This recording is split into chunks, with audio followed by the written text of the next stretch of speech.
Welcome, everyone. Thank you so much for being here. My name is 4x4. I am with SuperBren for our first playoff series of the weekend. Today, it's Fluxu versus Red Canids. Got it, eventually.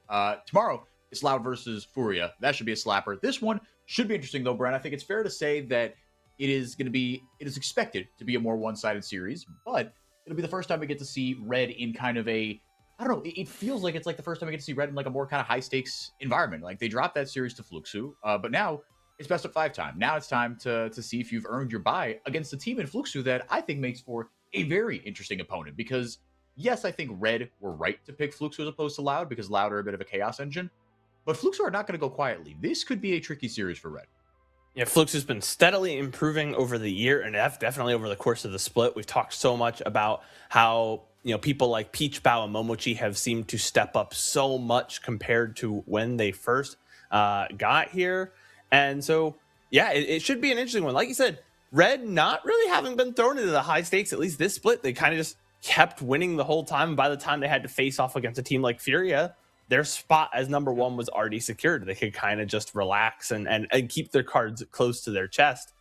Whereas now Fluxu, like, they are, like you said, heavily the underdogs because Red Canids have looked so good. Kind of time to see what both teams have in them. Yeah. So let's get a look at those rosters real quick. We will talk, bless you. We will talk Fluxu first. Why not? Let's talk about the underdogs first. I think, Bren, it's funny to think about it this way, but I actually think that if you're talking about the story of the regular split, well, as soon as I said that out loud, I'm like, no, I don't know if that's true. Pain are still a mess. Like, Loud's almost going from, like, champ to missing playoffs. But I think Fluxu has an argument for story of the split. Curdy, Peach, Cody, Bao, Momochi. This is not the roster that was in split 1 or in the kickoff or the cup. There we go. I got it eventually. But man, oh man, when a switch was flipped when Momochi came in, but it's not even that Momochi just started playing. Like, look, he's a good, like, he'll be in this league for a while. Peach just decided to turn into Prime Croc with, like, none of the downside. He has been unbelievable, and Cody as well. He has been hitting the highs that we expect of him. Yeah, I would agree that, we already had our story of the Pain explosion in the cup, right? And Loud have their own things going on, but that's also not anything new. They've been like that for as long as I've been following CBLOL, and probably much longer. But Fluxu this is their first time, like, stepping up like this as an org in CBLOL. I believe last week was their first ever playoff series win. Like, this is a big, insane. They've been around forever, right? Like, this is a big deal, not just for these players, but for the organization as a whole. And that's a good thing for the league to see, like, the growth from these guys. And like I said, Momochi, not the only driving factor, but everyone else kind of stepped up as he came in. And I think, for my money, they've been playing very cohesively as, like, a team. They are greater than the sum of their parts. All of them are, none of them are slouches in their respective positions, but none of them are number one in their respective positions. But Fluxu, on their day, could play like a number one team. They certainly, it feels like they've got the ceiling to do that, right? It feels like if all the pieces hit, then they absolutely could. I think for me, though, Bren, the worry is that I think Curdy, he is that weak link. And I think that, unfortunately, like, look, for me, if I'm looking ahead to 2026 and shoot, even 2027, but certainly split 2, keep this roster. The vibes are great, but you need better play from Curdy. But again, it's not like we haven't seen it in flashes, right? Whether it was from his Cloud Academy days or on his Fluxu days, we've seen the mechanics, right? We've seen solo kill Curdy, for better or for worse, because there have been games where he has been eaten alive, but there have also been games where he has gotten his own. You see the mechanics and you go, hey, yo, there's something here. So it's incumbent on the Fluxu coaching staff to get the most out of him. Looking at the Red roster, because he's got a tough matchup to go against. Zinz has come in for FNB and fit like a glove, quite frankly. He has been awesome. This is a little outdated for now, but it's okay. Zinz, Steps, Kaze, it is Morteus, and it is Frosty. But yeah, Zinz has come in and just fit like a glove.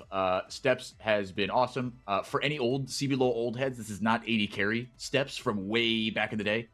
This is a different guy. He is not Brazilian. He is Latino. Shoot, I should know where he's from. I think Venezuela, but not 100% sure.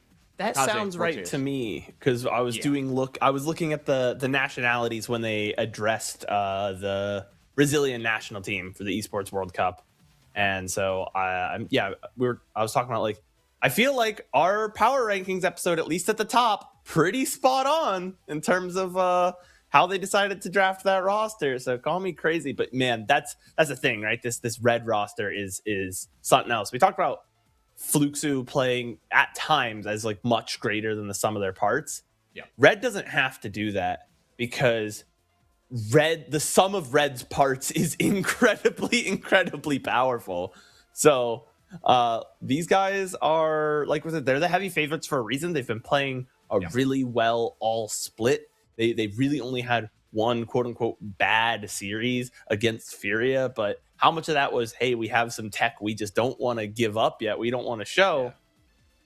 So now it's their first playoff series. It's time to like let Red Canids kind of uncork it. So there is a strong chance that this is going to be a rough one for Fluxu, but it comes down to, I think we know the level Red Canids is at. What level of Fluxu are we going to get today?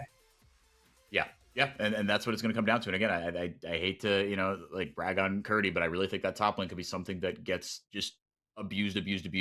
But the mid lane matchup, I think, is going to be absolutely electric. I think if bottom lane can hold its own, if Cody and Peach can play to their fullest potential, and if not, and just like, I don't know, if you can't get like a 10 out of 10 game out of Curdy, you got to make his life easier in some way, because that I promise you, if Red Canids have their druthers about them, they are going to just bully Curdy, and they're going to make his life very, very difficult and very, very unpleasant, and force that game plan, this reactive, this shield Curdy from the hellfire that's raining down upon them game plan. So we'll see how they do that, and we'll see how Fluxu adapt, because otherwise, I agree with you, Bren, this team can go toe to toe with anybody, and and Red can't get complacent, right? I think that's the one thing you're worried about if you're a Red Canids fan, is that, oh, it's the upper bracket, oh, it's Fluxu, I can't wait to see who we're going to play out of Furia and Loud in the next round.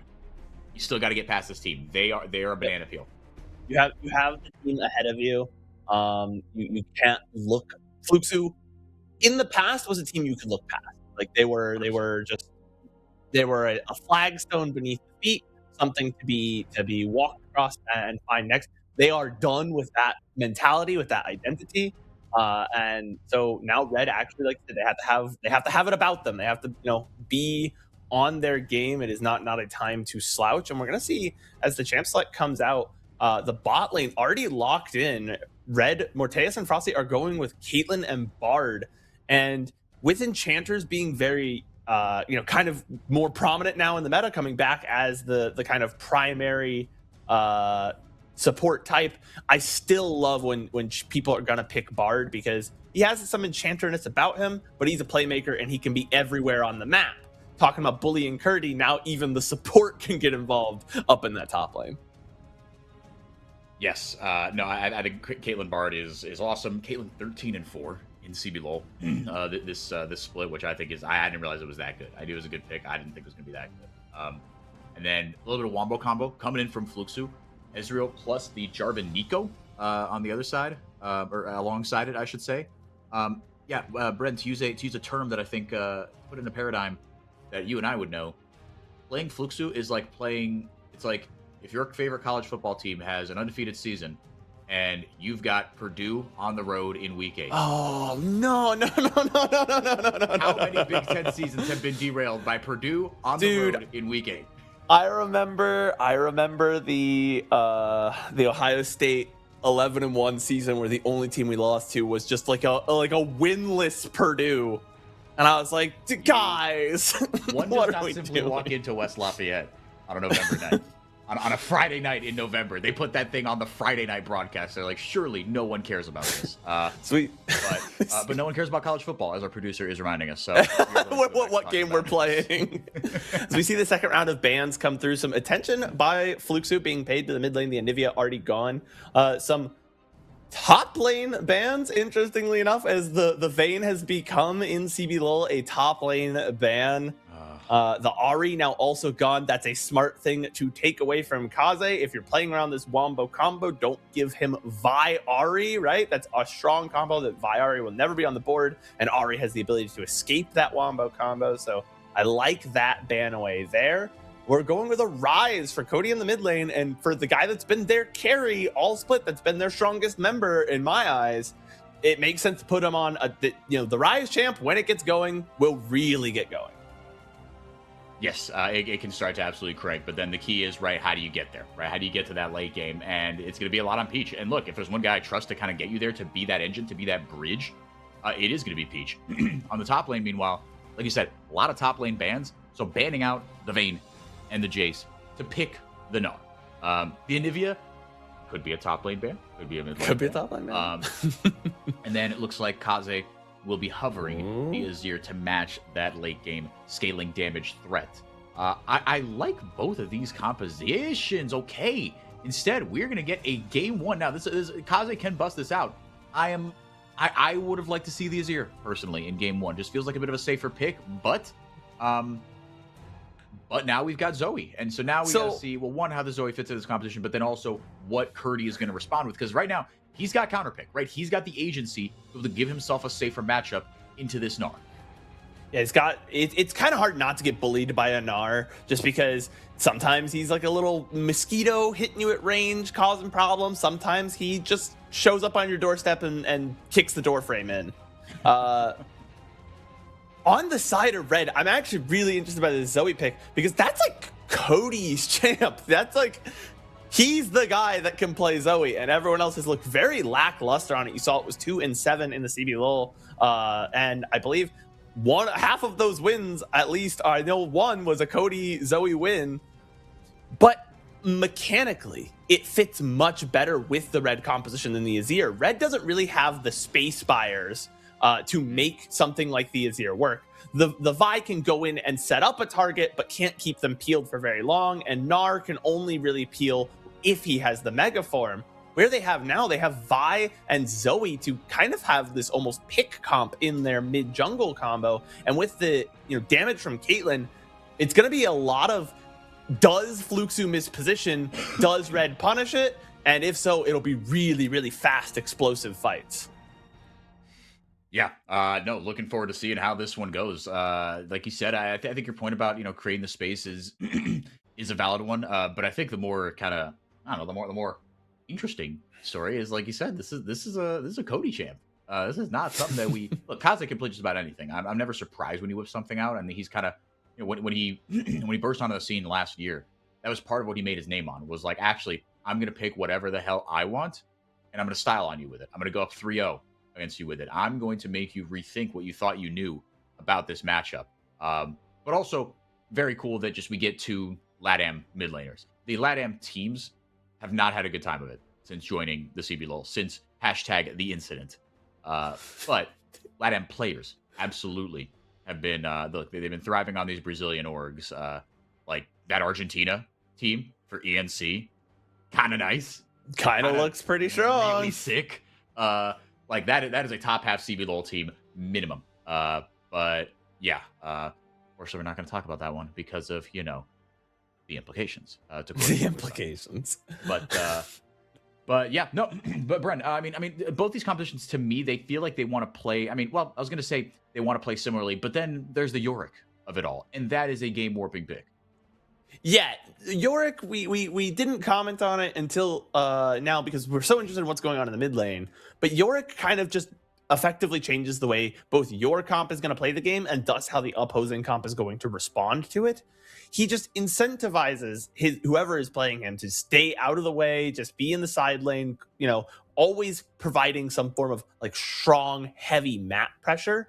And that's not really been the win condition for a lot of teams in 2026. There's been a lot of, hey, we need to like get a 5v5 team fight win and then tunnel down a lane. We're doing a lot less split pushing, at least in my eyes.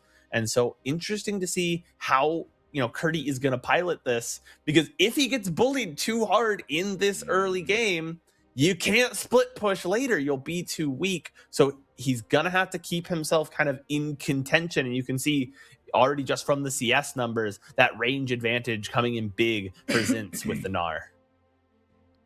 Yeah, and this has been, we get the first team All-Pro on the left there. Zints, Steps, Kaze, IU, Frosty. So, 5 Red Canids members. And 5 Red Canids members and IU. Are we particularly surprised? It's not that different from what we put. I guess it isn't. But yeah, I'm trying to think how many Fluxu or Furia players we had on there. As we get, unfortunately, a little bit of a pause. I feel like we must have had Tatu in there. No? I know we had in our rankings, I think we had Steps as above Tatu, but I don't know if we changed around the All Pros.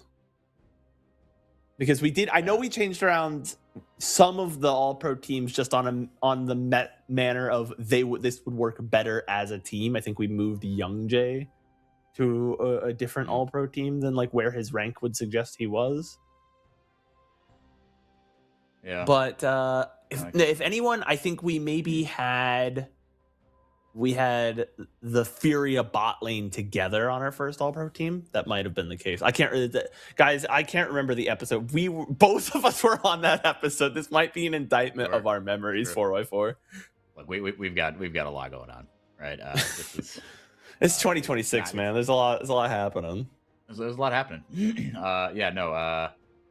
Unfortunately, I think we might have to just move on from that. I don't think we're gonna remember. I'm not gonna remember, unfortunately. But but zooming back in on this game real quick before we can, maybe we'll take it to a break after this. But is there anything else you wanted to, point out in this one? Because I feel like, again, aside from the Yorick of it all right now, and I do worry about that a little bit because I think we have seen. Oh, right, it's back in game. We have seen Curdy be kind of put on an island a little bit by Fluxu and what they, how they try to play the game. They try to just shield Curdy, right? And just say, look, we're not going to allow you to get solo kill. We're not going to allow you to, lose the game for us, essentially. Steps comes flashing in immediately with the Vault Breaker, forces the flash and the Ghost out of Cody. He's able to trade back nicely onto Kaze. Peach shows up, but just a little too late. Maybe have any sort of lethal impact on this trade. Oh, but Peach gonna lose out on the trade. Frosty's nearby, so you talked about things that we want to set up is. Whoa. We talked about this mid lane. That's what I want to set up, as both junglers kind of understand that getting their mid laner ahead of the other would have some pretty massive implications. That's what I want to talk about. Cody down both sums, out of the playmaking tools, but not completely for nothing, because his jungler does get the flash and goes back from the other side. Might be there for a regank, but Kaze not gonna let him do it for free. No, and he's got the W flash as well. Sorry about this, folks. And pound on some water while I think I got the last of the leftover whatever the hell is in my throat. Cody get it back with a tier immediately. Gonna come back with a control ward as well. Is Curdy actually holding his own all right here against Zin? Seems like he's starting to figure out he's got more skills in. But both these laners going with the Doran's shield. No new Doran's items. Seem like the Doran's bow in the bottom lane, and with both of these AD carries, that makes a ton of sense. Right? You want that AD. You don't really need that attack speed. Kaze trying to flash forward and get that paddle star down with the W. But with Fluxu, I mean, like the series, I don't know. It feels like a free hit to me, this series, right? No one is expecting you to beat Red Canids. Certainly not in a best of 5. And it's still the upper bracket, right? You could still make some noise and, and build towards something bigger in Split 2. Yeah. It is sort of like you said, it's like a free play, right? It's you notice the other team's committed a penalty and it's time to just throw the ball downfield. Yep.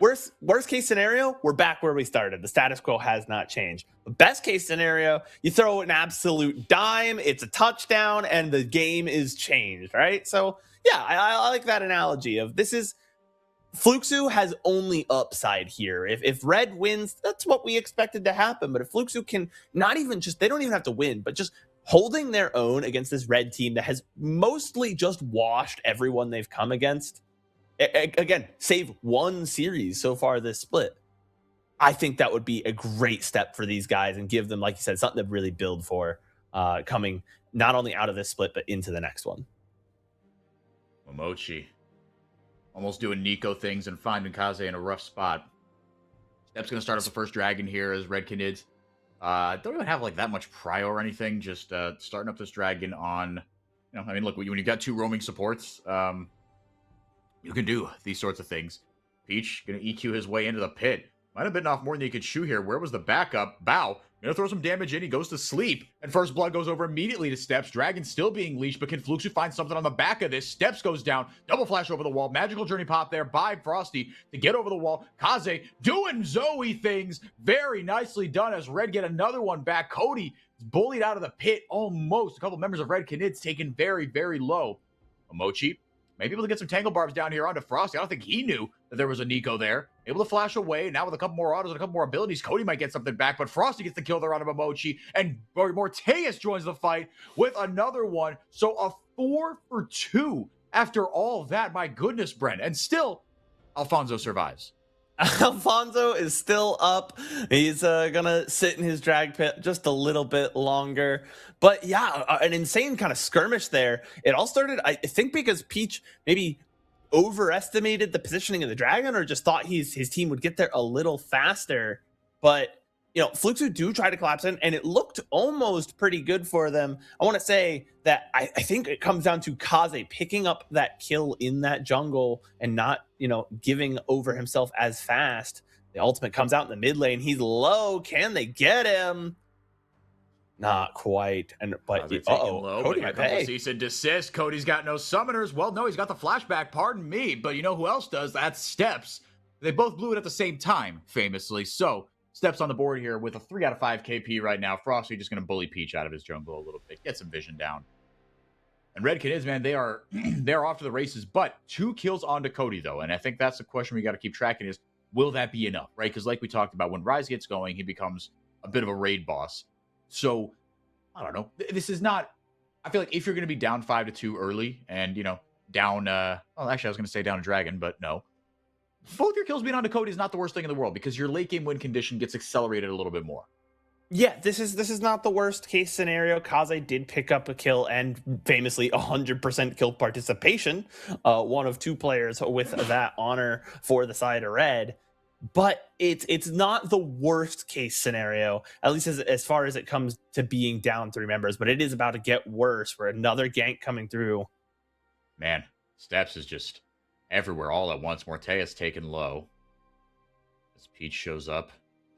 And a bit of a lane gank. Frosty, I forgot he could do that. And I was a little worried as to why we were doing some alcove gaming with Peach showing up as Bao. And Morteus is going to trade my goodness. And Morteus just really disrespecting the fact that he was locked in place and said, okay, Bao, I'm just going to rip this one. A shutdown comes in on your AD carry. All of a sudden, I mean, again, I talk about a best case scenario, right? These 2 tier champions have just kind of vaulted their need for that item that you pay a little bit more for up front. Zin's used his ultimate. Curdy in some trouble here as Kaze goes diving into the top lane. Zin's maybe no. Kaze did a good job of pulling the aggro off. So Curdy gonna get dove. Curdy gets dove in that top side, like you had pointed out a few times in the the pregame.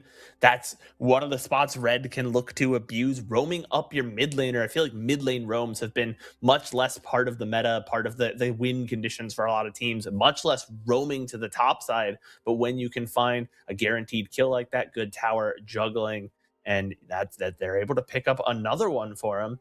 I'm still in disbelief. Morteus ripping that crazy. The ultimate that surely wouldn't kill, and maybe he was like, okay, well, if Bao ults me back, then like it's not like True Shot barrages. No observers. they'll get it eventually, guys. He's not Alfonso because this is a mountain drake. Chat. True. It's your CBLOL proper named the last one. It's your turn, chat. CBLOL English gets to name this one. All right. Yes, I think that's only fair. You guys got to start coming up with names for the mountain drake. See the total amount of gold there on your screen to the left. No surprise, everyone on Red Canids kind of leading their opposite number, except for Bao, who got that shutdown. He's going to be well on his way to that Triforce, but Morteus slamming the Hex Optics pretty quickly here. Skip the boots. Obviously doesn't have to build a tier. either. So no surprise that he's on his first item. But this is it's part of the game with Ezreal. As Zinz, he's ripping the ultimate on cooldown, just using it as part of trades. And look, I mean that's fair enough, right? You're not going to join a team fight anytime soon, I suppose. Like I think that's the plan, and grabbing the call as well is Zinz. So playing very much for the late game with the lead that Red have. They think that the rest of the map can deal just fine with what they have to do. Now we're going to start up the dragon, again, to be named by the CBLOL English chat. Kaze has the W smite, so he can be able to help secure this one a lot easier for his squad. It does have the W smite. Notably, it is whatever smite is actually dropped. So the Zoe W smite is stronger than Spellbook smite because your Spellbook smite is actually weaker than your the standard smite. Not that anyone this game has Spellbook. You can do it on Bard, Frosty. Spellbook Bard's awesome. True, but Electrocute Bard is also pretty funny. That's my favorite. While we're in a bit of a lull, let me get on my Bard soapbox. This is the funniest champ in the game. I think he's bar none one of the best champions in the game in terms of design. I think like that Thresh. I actually. Just well-rounded, best designed, just like I can do a little bit of everything champ. I think it's Thresh.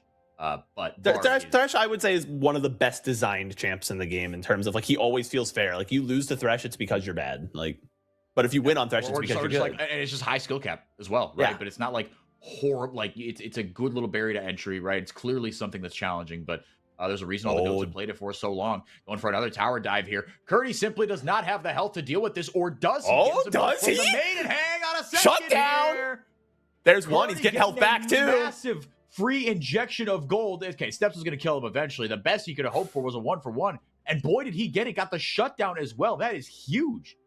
That was a huge trade there. Had just a little bit more health than they were expecting. Made that dive difficult. Steps a little too far out of the tower, trying to, step out of Steps' range. Steps is eventually able to pick up the kill anyways. But at that point, it's a free play for Fluxu. We talked about this game kind of being a free game. This is a free play. He should be dead right about here. And both of them just kind of aren't expecting that, and Zinz has to walk away, tries to come back, but the aggro from the ghouls, the minions, ends up taking out Zinz, and so Curdy gets one back, and the Red fans, they're not happy about that. No, that was not it, unfortunately. Yeah, because if you just given free gold over, and now Curdy again well on his way to the Triforce. So as a couple of big item breakpoints are going to be, you can't meet those is a sick name, by the way. Oh, that's a name. Oh, that's even better. That's a great Bard OTP. Yeah, that's a great Bard account. You can't meep those. That is good stuff. Shout out to Rose's Bard main friend. You can't meep those. Shout out to them. Absolutely. Yeah, a couple big item breakpoints are starting to be hit here. P just had that Sunder Sky for a while. So has Steps. Steps up 1,000 gold on his opposite number as well. Not for nothing. He's just been, he's been all over the place. And Peach, look, he's I feel like I want to be harsher because you're playing Jarvan. And that's like that's the whole point. Whereas I've seen Steps, I feel like rip the ultimate on cooldown as Frosty get a magical journey his way out of trouble. But look, he's gotten the 3 grubs. Again, not as powerful as it used to be, but Luke's very much still in this one, Bren. And the team fight, the wombo combo of this team cannot be underestimated. Even though Curdy is not going to provide a ton of team fight value, Mortea's going to get locked up for just a little bit longer. And they get him. Worked out. Bard, they get 2. And okay. Away. Man, how about 2 kills? As Frosty, tried to buy his team some time there. Look, that's fair enough, and I think he didn't want to clip the tower as well. But hey, I mean, who among us, right? Bard is a tough champion to play. Yeah, they're able to, that's huge for Fluxu. It keeps that gold within striking distance. You mentioned picking up those grubs. Not for nothing, because normally I am a first grubs for first dragon trade hater. I think you want first dragon so much more than you want those 3 grubs. They are kind of a footnote in most games, but they have a Yorick. If anyone wants 3 grubs to split push and cause problems and extra tower damage, it's that guy. It gives Curdy an additional, push towards that win condition. Peach a little far forward here, finds 2 with the flag and drag. Now the ace in the hole coming in as the Pop Blossom goes down as well. Fluxu looking like they've got good purchase on this fight. One goes down. That's Frosty. Steps is taken out of this fight as well. Kaze gets in and just hoovers himself right back out. The kill score is tied, Bren, and the gold lead down to less than 1,000 gold. Fluxu not going quietly. You love to see it. Yeah, I thought Peach was a madman. You know, stepping forward there, I didn't see the angle. He's much tankier than I had given him credit for. Just the healing from the Sundered Sky was enough to buy enough time for Momochi to get in there. And a great engage from Momochi means that, yeah, Fluxu are able to get a few more, you know, another kill down, a bit more pressure on the map, get a little bit more gold in their pockets, and keep this game nice and close. And so now you look at kind of, again, where's the win condition going to come from as the the gold lead crashing back down here. Fluxu have the momentum, and it certainly looks like they're playing with a little bit more confidence as they wander into this dragon pit, trying to grab that second one, delay any sort of stacking, deny any sort of stacking, I should say. It is going to be an Infernal Dragon. And with the Maiden out as well, Curdy going to be a bit more of a team fight menace, right? That's not what Yorick is known to do, but he can do a lot of damage. If you're just going to leave him alone with the Maiden, he's going to wreak havoc. That is for sure. The Step's going to start up the Herald on the other side, so they do get their first dragon of the game, do Fluxu. Tempered Fate not going to find its mark. Frosty was looking for a pick there, but did not find it. Cody's got the Triforce, is nearing completion on that second item, so he's starting to put out damage. They are able to get the Herald, and then Red's going to back out now. They actually really don't want to fight. I think Fluxu's in a position where at the moment they're actually quite strong. They've actually, something to note, Cody in those laning trades was worse off. They did slightly nerf the very early game of the Deathfire Touch. Instead of being 4 damage plus scaling at level 1, it's now 3, which doesn't sound like a lot, but when you consider that it's, you know, damage per second and then it doubles, and, you know, Rise is applying it for a long time, that initial like level 1 does matter. At this stage, at 11 levels into the game, it has essentially normalized back out into the scaling, so it is about as powerful as it was on the last patch. They just didn't like how good it was early game. Yeah. That's Cody, speaking of, means that Steps is just dead. Tried to one more up his way out of there. Or excuse me, Cody's just dead. Trying to one more up his way out of there. So Red get another one back. And I don't know where, Bren, the gold lead is starting to creep up. I mean, it was down to less than 1,000, but now up to 3,000 for Red Canids. They've taken control back in this one, but don't really have much of an advantage to speak for it. You do have one tower down in the bottom lane, but now they're looking for more with that priority and with that ability to lay down vision. They surrendered that first dragon, but this is the blip where Red, look, and this has been the kind of team they are, right? And it's the kind of team that great teams are made in the mid game. That's what I've always said. And so this is your opportunity to not let this one spin out of control. Okay, there are a couple picks you surrendered. There are a couple oopsies that you've made, but how do you respond to that? And Red, they've made their money responding to it very, very well in these sorts of situations. And right now it seems like they stabilized just that little bit.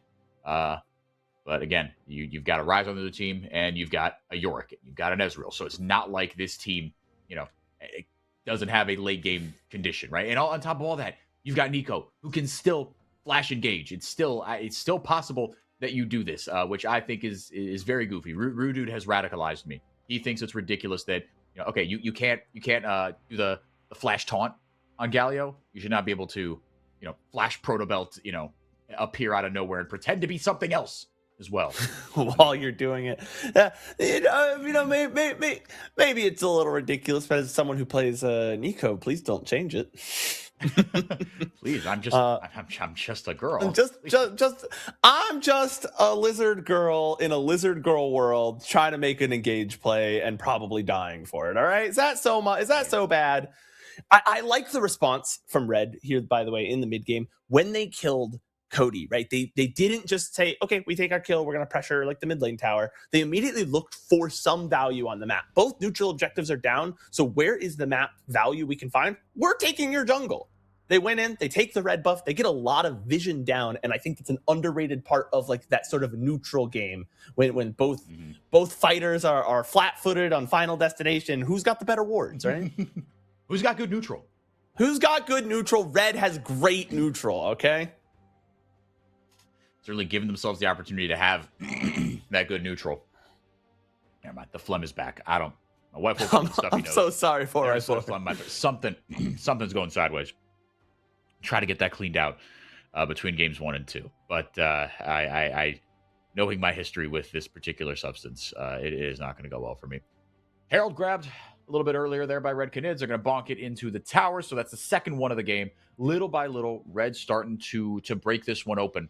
And the entirety of the gold lead, Bren, has been on that top side. Zinc up 2,000 gold on Curdy. I guess it just came from that bottom lane where they were spending that time together, and the turret plating goal was still there. Obviously, you got a kill, you got that assist as well, but he's up almost a full item on Zinc or on Curdy, I should say. Not exactly for nothing. A massive discrepancy in CS there, just because Zinc has been bullying Curdy if he ever looks at a wave slightly improperly. Speaking of bullying. Oh, they're bullying Peach, man. He drops the Cataclysm. And what does Vi do? Just I'm already charging the queue, man. I'm out of here. Yeah, that was picked afterwards. Let's remember, right? This is a counter pick. Grab there. Zinc just gonna hop himself out. He can hop out of the baby cage, right? Sure can. He hopped right over it. So a couple just kind of micro interactions that were picked there by the side of Red Canids, saying, nope, I can get out of the Cataclysm. Nope, I can get out of the actually, no, the baby cage, that wasn't a counter pick. The Gnar was blinded, and then Curdy had the Yorick as the last pick in the whole draft. This is true. And yeah, like you said, a lot of small interactions. There's lots of different ways for these guys to get out of the baby cage or the Cataclysm. Notably, I believe you can magical journey over Cataclysm. You used to not be able to, because Cataclysm did not used to be terrain. It used to be invisible minions, but now it's actually terrain. I remember that. Yeah, that was kind of crazy. Yeah, reminded me of that. As we get a fight breaking out here. Momochi gonna get a massive Pop Blossom. Doesn't hit Kaze, but will that be enough? Momochi gonna hoover himself out of there. Shutdown comes in onto Curdy. So 1-for-1 junglers have been traded so far. And unfortunately, that will be all we get. Oh, that Pop Blossom was so close, but we talked about all these different interactions. One of the ones is that these champs on the side of Red have decent movement, all things considered. Even the Zoe, because of the nature of that W, giving all that extra move speed as well, just being able to get out of dodge. So we're going to see a replay of how this fight starts. Everything goes on to Peach here. You can see a bit of some anti-synergy between the support and the AD carry, but this looked like it was going to be a massive Pop Blossom, and just barely 2 members of Red are able to leg it out of there. And so it only becomes a 1-for-1. Good response from Fluxu, but you'd like not to get picked there in the first place. Yeah, and so the gold lead is just right about the same. You do get 2 towers as well, so I think that's kind of one thing that you want to point out for Fluxu, is that it wasn't off like that play necessarily, but you did get a couple towers. You did get a little bit more agency, just a little bit more control of the map. What is that Blue Sentinel doing outside of the jungle? Fun fact about Blue Sentinel and Red Brambleback: they have dance animations that you can only see if they are being impersonated by Nico. Well, Nico has a dance animation. I would love to see those. That's nice that Riot coded those in. Yeah. Did you see the Silas bug where if you steal new Shyvana's ultimate and die, you are you Shyvana forever? Yeah. Okay, that's what I thought. I love you steal another ultimate and then use that ultimate. Then it snaps you out of it. But it's that's really funny. Silas, man, when that champion is released, we go, this sounds like a coder's worst nightmare, and sure enough, it was. And this is the world we still live in. And good. I think it's funny. I think it's harmless, but it's, my frustrating for serious players. My take on that one is that's how I feel about Viego. Is anytime there's a new champion released, I'm like, all right, what's the Viego bug?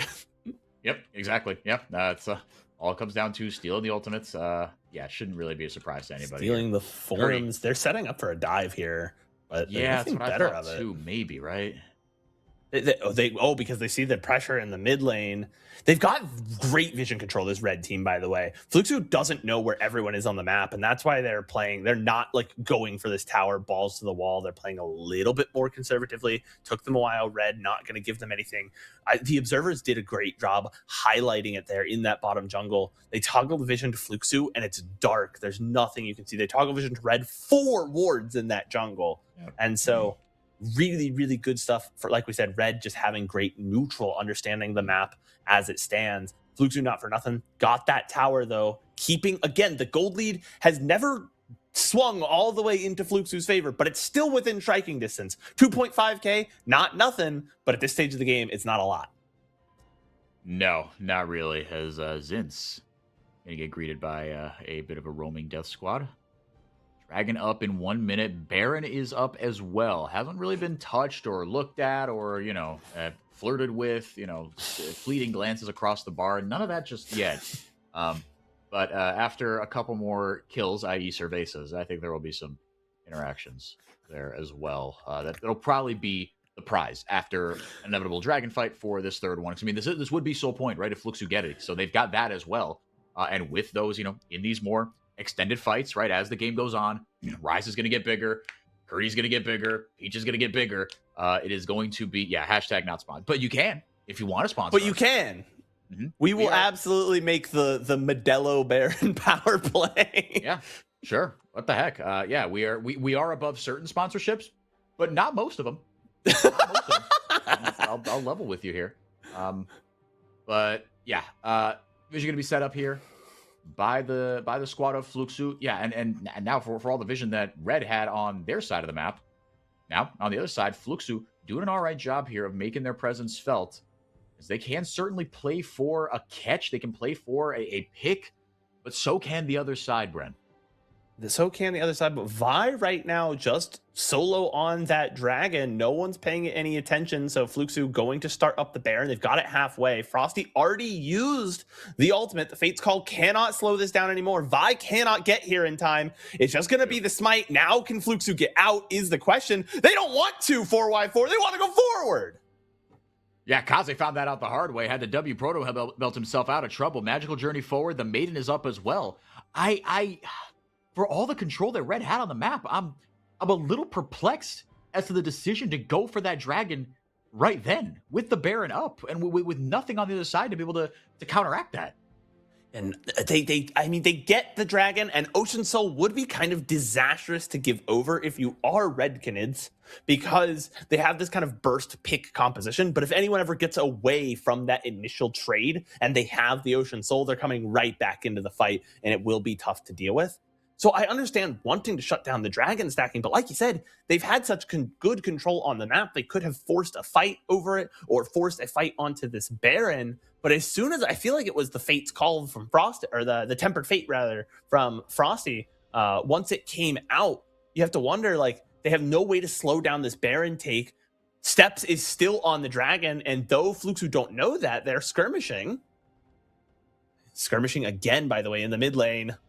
Tempered Fate will land, and the Pop Blossom comes in over the top. Now the TP coming in from Curdy as Fluxo. They're not going down without a fight. Curdy is a thick king, and he's got the Maiden as well. Kaze, he's doing a great job of ducking, dodging, dipping, and weaving his way in and out of these fights. But Curdy with one more auto might be able to get him. Hang on a second. The ace in the hole goes out. There's the EQ, the flag and drag, as Peach helps Fluxo fight back in this one. It's a 1-for-1 after all that. Somehow, I thought more people died. Well, okay, there's the second one. Morpheus was, having some one-on-ones, dancing with the Brambleback in his top side of the jungle.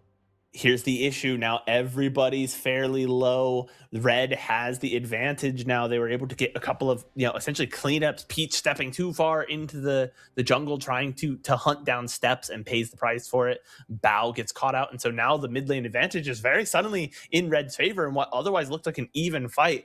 I want to say the top laners, like you said, both having big impact in that fight. Curdy was like just this massive frontline wall, and everyone just kind of flocking away from him, bought so much space for Fluxo as they fought. But Zinz's shove into the wall was really primo. You can see as they're all stacked up here, they get disengaged, and immediately the Temper Fate comes out, and it changes the position. Everyone comes in, Pop Blossom comes out, the Mega Gnar coming out and catching those 2 stuns there was huge because it shuts down Cody, who otherwise would have made Red's life very, very sad during this fight.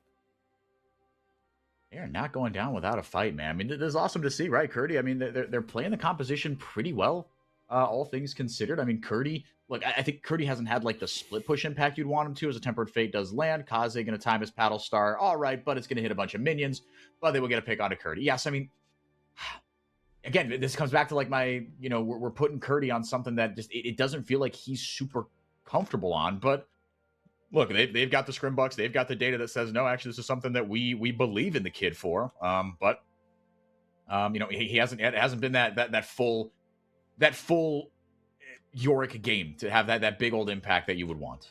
It feels like this game has been very emblematic of just kind of how we think about Curdy as a player, where there's been some moments where like that team fight in the mid lane, we were like, okay, yeah, this guy's got some sauce, but for the most part, it has fallen just a little bit flat. And as a counter pick, you really don't want to be using your last pick of the draft on something that's going to just feel okay.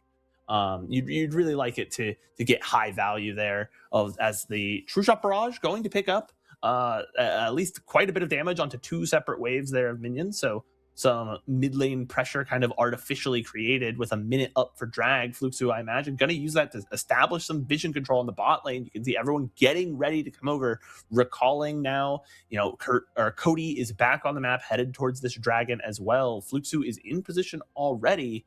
This is going to be a big fight. Obviously, whoever gets it puts on Soul Point, gets control over the map. Baron is not up. So both teams, I think, going to be willing to kind of fly forward and cause problems here for this one. I think they absolutely are. Bao doing his real thing. He's got the Hextech Gunblade in his inventory. Okay, King, I see you. Blue Ezreal is so back. We are so back, boys. We are so back. Uh-oh, he gets hit by Sleepy Trouble Bubble. Able to buffer the E out. Tempered Fate not going to catch him. Burns a flash as well. Peach taking a ton of damage. The Maiden just going to get ripped through. Fluxu, all of a sudden, a massive disadvantage right now in this fight. And now the Root goes down. Pop Blossom over to the side. Gets absolutely nothing. Red get everything they want out of this fight and more in mid-Cataclysm. Peach dies. It's a tragedy. Gets hoovered up by the GA. But man, oh man, what a disaster fight for Fluxu. But hang on a second here. Red might be trolling, question mark. Zinz went forward with no help at all with the vision not in on their side. That is a ton of damage from Cody before Morteus finally takes him down. That is a 3-item actualizer rise. You've got to be more careful with that.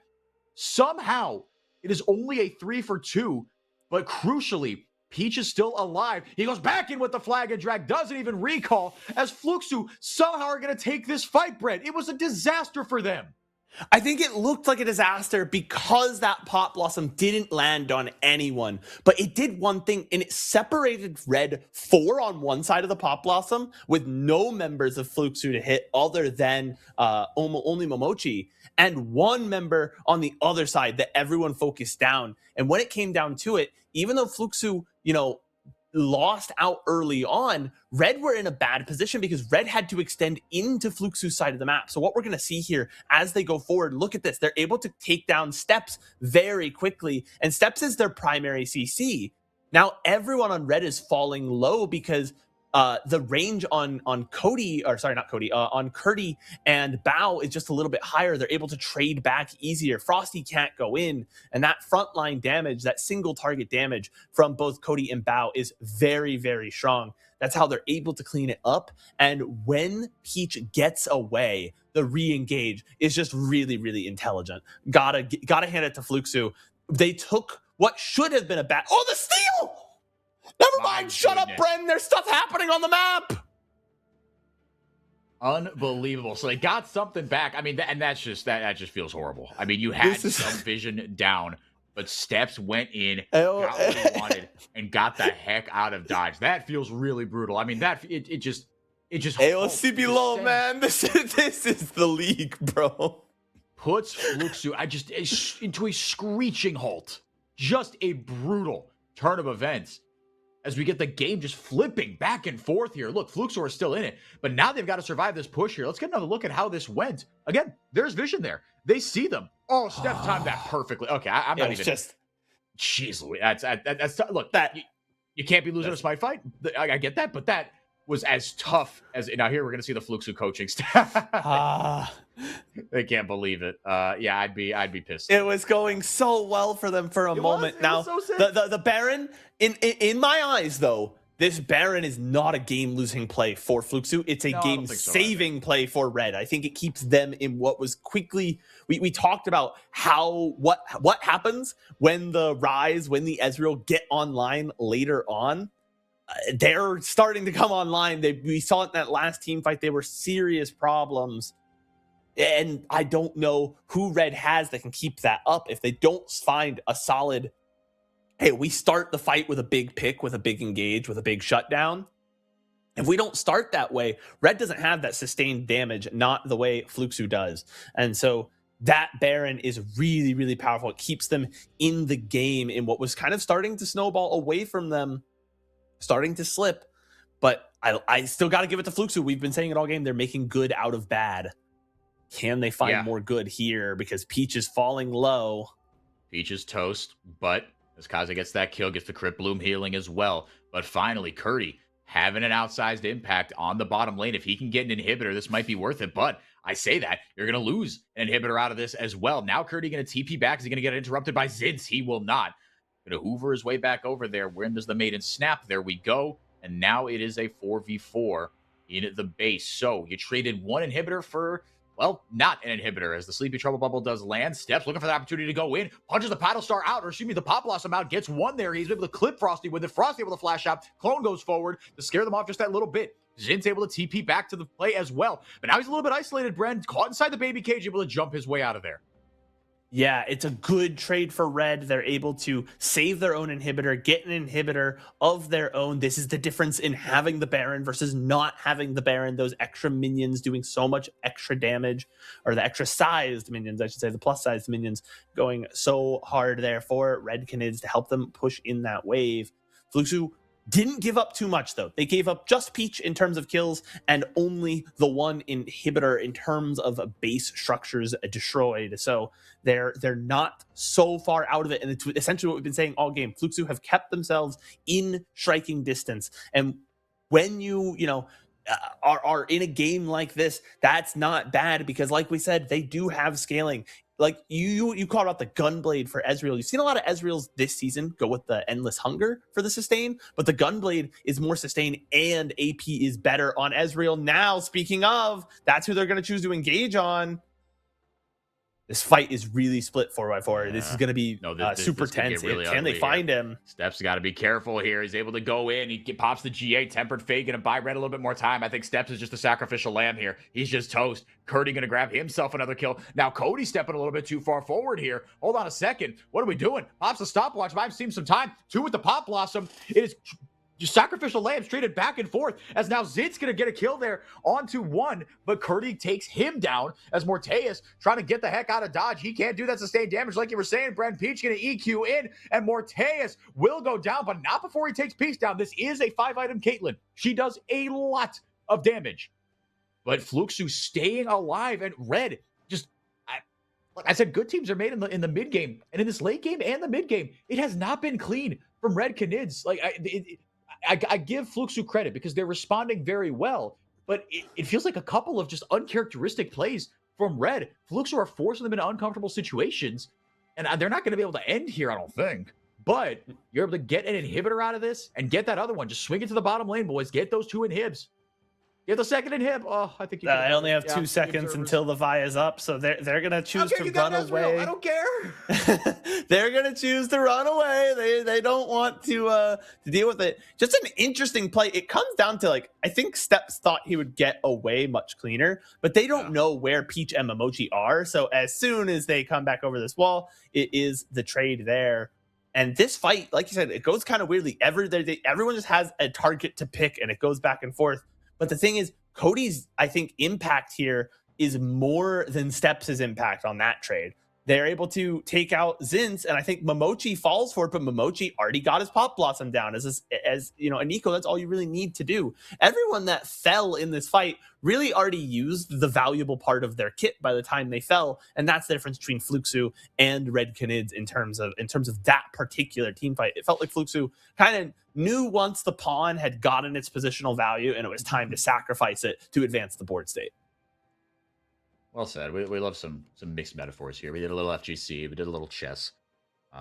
Yeah, no, but I think that's fair, and I think it was a little bit miscalculated. You see here, right? Every time the Reds seem like they have control of the game, they come crashing back down to earth. And now the gold lead, we're getting to the point where the gold lead doesn't really matter nearly as much. But you see that the peak gold lead. Oh, that's really clever, by the way. Is right now. It is just 400 gold. So we got a dead even game state in terms of gold right now, but Cody is up 3,000 gold, and that is a rise, dude. We keep on mentioning this because this dude just prints damage. It is so much. Morteus is on 5.5 items as well. He's going to be monstrously strong when he shows up in these fights. So those are the two people I'm looking at. Obviously the engagers, obviously the CC, but in terms of raw damage, it is Cody and Morteus. Morteus now has a GA. Luke's going to start up this Baron. Let's see if Steps has another miracle in him. No, he's not going to even be close. And I think just this isn't the time they can't contest. Be flipping it like that. Yeah, it's a good recognition from Red. They can't contest. They don't have the positional, the positional pieces to do so. And so, okay, we're just gonna concede. We're gonna go play. It's our turn to play some defense. We can, collect some waves, steady some gold, perhaps look for some picks, as Fluxu is the ones that now have to step up on the map. I like Momochi pretending to be the ghoul. I think it's very clever. As long as they stick around the Yorick, I not that many people feel like no ghoul movement AI, so you might be able to be a little bit sneakier than if you were a minion. Maybe it will work out. I feel like he's maybe not positioning. There we are. Let's see how it goes. This is the fight here. It's getting ready. If they can go for this tower. Yeah, that tower is standing in the way. Zinz just going to hoover the maiden with the ultimate. That is a brave... hold on a second there. Steps are just... Peach was just standing there. He DC?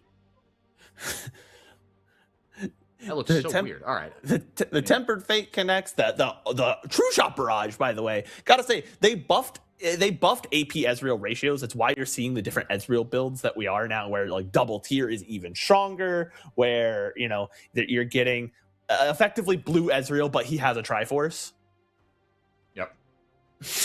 So we have the double tier items, the Gunblade, so he's got lots of sustain. It's going to be very hard to kill Bao, and because the AP ratios, you're no longer sacrificing your peak damage to get these more kind of survivability focused items with the Arcane Staff, with the Zanyas, with the Gunblade, and it's going to be really tough to take this guy out. And with the Essence Flux, that W is going to provide a lot of burst damage, and it's still, I feel like, more consistent damage than what Caitlyn is typically providing. Caitlyn has lots of big bursts. I would agree with you. Bao gets an okay chunk here with the True Shot Barrage, but it goes into Frosty and Steps, and Frosty's got the Protoplasm as well, so he's a bit thicker than your average Bard. Tempered Fate out there. Does Steps choose that to go in? It looks like he does. Double GA in this fight, as Zin's going to get his popped right now. Derek Shield is ripped right through. Pop Blossom going to find 2. Do they have the damage? Steps going to take it over the wall here. Zin's finally going to use the ultimate on the other side to try to keep Steps alive. Does Red Canids have enough damage over the wall? They really don't, Bren. Morteus not able to lay down what he wants to. Stopwatch pop there to negate the ace in the hole and keep Cody alive. Bao chases Zinz down. That's 1 kill for Fluxu, and no one else has died. Woo. True Shot Barrage almost finds a couple more kills. Bao finally going to do what I asked him to in the last one and take that inhibitor down. Mid inhib respawns, and just as quickly as it rejoined this life, it is slinked off that mortal coil. Kaze and company looking for a miracle. Steps goes in and gets deleted. Pop that GA earlier, and he had nothing else to do. The Tempered Fate goes out, and it does absolutely nothing. Fluxu with the upset win in game 1. They are not going to go quietly into that good night against our #1 team, Bren. We called these guys a banana peel at the start of the day, but maybe we were looking at the wrong item, because these guys looked like a blue shell. They fell behind a little bit. They hit the right roll on the item box, and they rocket for our first place team. And really, by the end of that game, put them in their place. Normally, I feel like Red doesn't have to contend with their, if they do make that uncharacteristic mistake. They don't make a lot of mistakes, but when they do, there's not that many teams good enough to punish it. But Fluxu never let the game get out of hand. We talked about the early game wasn't going great for them. The mid game was sloppy from Red, but they were still mostly in control. But every time we talked about Fluxu, every time they took a win on the map, we came back to that gold lead. We said it's not out of hand. Fluxu is keeping it close. And with their composition, close benefited them quite a lot. They had the double tier items. They had, the extra damage just scaling up. We talked so much about the Rise and how he becomes a bit of a raid boss. But what about that Ezreal when he got going, man?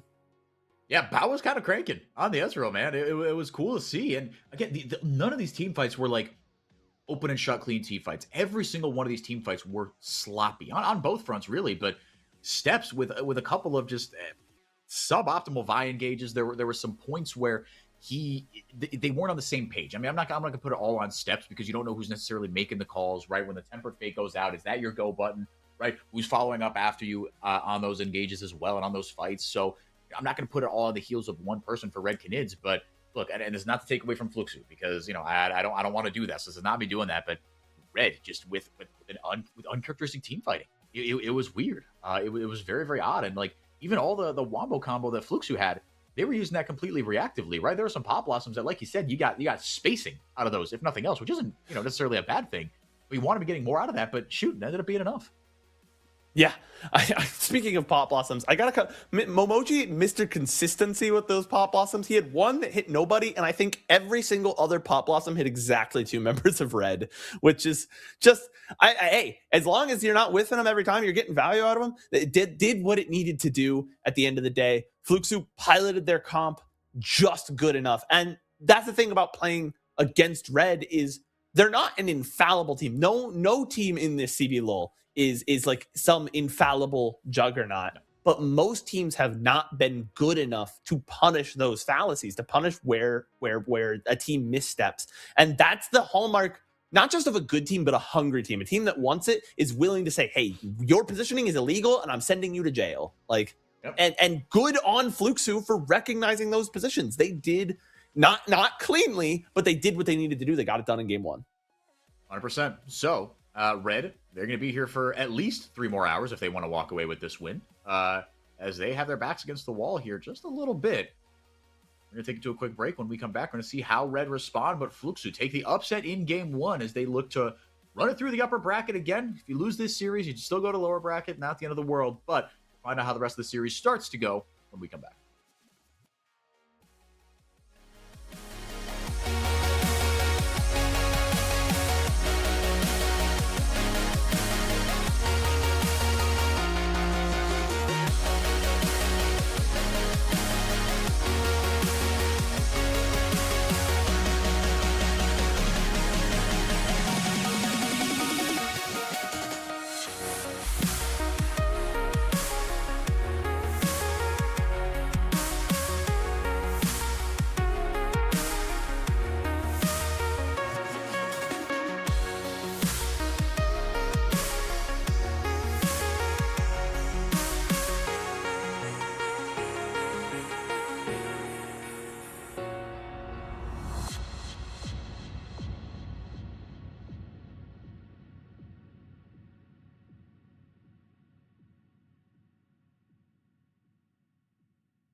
Welcome back, everybody. Thank you for being here. My name is 4x4. That is SuperBren. And Fluxu, they've got a 1-0 series lead over Red Canids.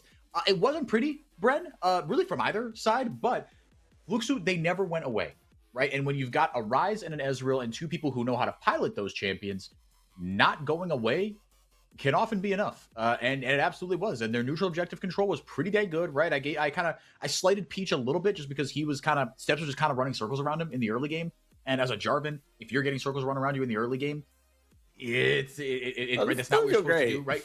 You're not. It's like it's not that you can't still be effective. You can be, because you have Flag and Drag, you have Cataclysm, right? Like you have, and you can build GA, right? Like you can still have an impact, but you weren't hitting the highs that you needed to in the early game. But he made things happen otherwise, right? And and then you look up at like 20 minutes and you go, oh shoot, they're not running away with neutral objectives, right? The dragon stacking's still manageable, right? We got grubs.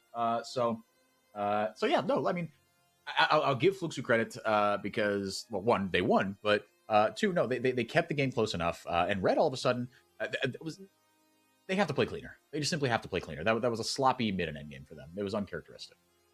We never expected a world where Fluxu was going to like win cleanly and just be this like, oh, we're the better team, because Red has looked so good. Not only all split, but just generally, even in the cup, they looked pretty decent. They tripped over themselves, but then they changed out a few parts, and then coming into split one, they've looked really, really incredibly strong. But we described Fluxu as, this is a team you can trip over, and Fluxu, to their credit, raised the bar off the floor, and it caught Red by surprise, and they tripped. And so now it's, can Red recover from that fall? Can they pick themselves up? Or is the tripping hazard going to pick itself up off the floor and just beat you over the head? You know, gotta be careful. So yeah, no, you gotta be careful. But now, yeah, we'll see. I mean, look, I trust Red to come back. I still think they're going to win the series. They have better talent, better players, just kind of all across the map. And I also think I want to go back to something we talked about earlier, which was they didn't really make Curdy's life miserable. They they didn't. No, there was not a lot of attention paid up there, and I get that. Look, Gnar is not like a kill lane. He's not like he's a strong laner in that like he's a bit of a neutralizer, right? He's ranged at times, but there wasn't enough attention paid up there. You allowed, I mean, I don't know. I say that, but like at one point, Zinz was 2k gold up on Curdy, so like maybe it's on. Zinz did that. Zinz did that through farming. I want to remind you that the one time they did dive Curdy in the top lane with the top and jungle, one of the two people diving died and gave a shutdown to Curdy. This is true. Yeah, that unfortunately did happen. We'll see how the draft adjustment is. You can see the bans here: Nocturne, Orianna, and Rumble banned away on Fluxu's side. That kind of, to me, says something about their draft. They take away one from each position in that top side of the map. Meanwhile, a more bottom lane focused set of bans for Red, following that up with an early Seraphine pick to throw a very strong enchanter into their bot side, someone that can be an engager or disengager come, big team fights with the Encore. So interesting to see what Red's game plan is going to look like to fill around this Seraphine. Yeah, and grabbing that Seraphine first is risky because if Ashe gets separated, then it gets, the lane isn't quite as strong, but there are other laners that you can pair with her. And, you just kind of look at Ashe Lulu. Okay, that's fair enough. I think what we're going to see is a Xin Zhao pick number 2 here for Steps. And actually, I'm thinking about it. Well, I suppose you could just pick the Xin Zhao and the Ashe if you're Fluxu, because those are both just strong picks in isolation. But a buffed up AP, not AP Xin Zhao, but like with the D&D, right, the Dusk and Dawn, and these kind of funky new Xin Zhao builds. I saw it in NACL last night. It was, oh boy, it was demonic. It was doing some crazy stuff. And they're going to opt to throw in. They don't have the Ashe, but they found another AD carry that can fairly reliably put a slow on you with the Senna, and Senna Seraphine just very strong. Lots of sustain in that lane. Not going to be too upset about taking, quote unquote, losing trades, because you will eventually win the trade by nature of sustaining yourself back up. And with the Pantheon, actually, I kind of like this as someone to point and click, go for it. It accomplishes, I think, what you wanted out of the Xin Zhao, which is someone to get up in the face of the enemy and provide, that setup for the bottom lane. This will do that fairly well, but the response is a Skarner, which has just traditionally just been, he is Big Tonk, and dealing with Big Tonk is hard sometimes. Mm-hmm. Yeah, Big Tonk. Big Tonk doesn't take no what.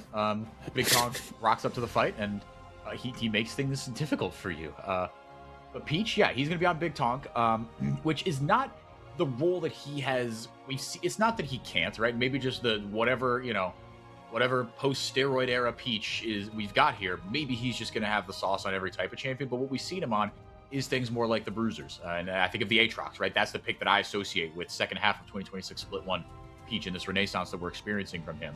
So we'll see how he does on Big Tonk. Gonna take away the Kaze and the Vayne, the LeBlanc and the Vayne for Kaze and Zinz here. There's the Jace ban coming in as well. Yeah, we've got just solo lanes to pick up here. So now we've got the solo lane chess being played as jungle and bot lane are locked in, which I think is just how drafting should be always. I think jungle, counter pick, that is a lowercase c word in most matchups. Bottom lane, there are too many moving parts, right? Yes, there are counter picks and whatnot, but then picks 4 and picks 5 mess with the solo. It is simply a way more fun. No. Give me support counter pick. Let me watch the enemy pick, like, what did I play into the other day? I played into like Pyke, Elise, Lucian, and it didn't even matter who the rest of the map was. I dropped Poppy, and they can't play the video game, and it's really funny because I had red 5. But okay, if we're drafting smart, if we're like playing the game like the pros do, having those end of draft picks available for the solo laners does tend to be a winning option. And talked about bullying Curdy maybe not getting done enough. Good luck with that this game, because Sion doesn't really care if you bully him. He's Sion. Like he's kind of has to be there, and he's winning. Yeah, it's pretty easy for the Sion to have that impact. I'll get in Zinz. Come on. If you want to bully him, yeah, there you go, bud. Oh man, Curdy is gonna be just, oh gosh. I mean, but look, I worry a little bit, right? But like, but this is what I call for, right? If you're ready, you say, hey, you find the weak link, and you know, you kill the Inter, find the Inter, kill the Inter. Unfortunately, Curdy has been the weak link of this team. There's no kind of two ways about it. I hope I'm wrong eventually. I hope I'm wrong in this game. But obviously, you've got that tank shredder there in the Gwen and Zinz. I think this is the first time Gwen for Zinz, but yeah, this is this could get hairy. This could get really ugly for Curdy potentially. Interesting seeing the last pick there for red being okay. An interesting set of mid laners. I do not associate. I mean, the Talia obviously just has been strong. Was seeing a lot of play during the cup, has fallen off a little bit here as we've moved forward. But Kaze, like you said, that guy can play a little bit of anything. Cody, though, dropping the AD mid laner in 2026, my friend.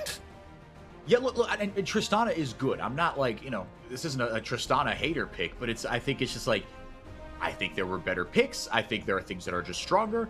I think there are things that could give you, I don't know, magic damage, because you've got no magic damage in your composition, which, look, that's not a death sentence, but it's just another wrinkle that you have to figure out. It's another wrinkle that makes the itemization really easy, right? It's probably second item Zanya's for Gwen as this game rolls on. Yeah, it just makes everything a lot easier. It's okay.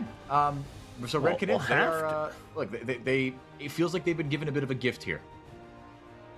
Yeah, we're gonna have to see how they adapt to, or rather, Red Canids kind of, I feel like, has the game plan in front of them. Fluxo needs to adapt to, like, okay, the way we have drafted has necessitated we play this game a little bit differently. You can see there, everyone just kind of locked in on Fluxo's side, like just staring at the screen. I'm kind of wondering if we're looking at the draft and going, Coach, are we sure? Because, like I said, no mix of damage types, double marksman, it will scale incredibly well. And when you're against Senna and Gwen, who I both feel like are really demons to deal with in the late game, and your front line will not be able to deal with that Gwen. We talked about it's kind of difficult to bully Sion. They picked like the one champion that does. So interesting to see. Again, Fluxo's going to have to adapt. They're going to have to change here and find some interesting angle to play around, because I think if they play from a neutral position, it will not work out for them, all things considered. Yeah, and I mean, and the double the enchanter with double marksman, right? I think that's a fair shout. I guess my worry is, like, I don't know, with something like a Seraphine, I think a double enchanter would have made a little more. It just would have been a little easier to execute. I think, because you tell me, maybe I'm thinking about this too simplistically, but like, to be an enchanter, to get, kind of value the scaling out of your abilities and the attack speed steroids and all that good stuff that comes from like Ardent Sensor, right? All that stuff. Like, you need to land your abilities, or you have your abilities have an effect on more than one person. And Lulu, it's like you put one ability on one person, you put one ability on another, right? You put the W on one, you put the picks on another.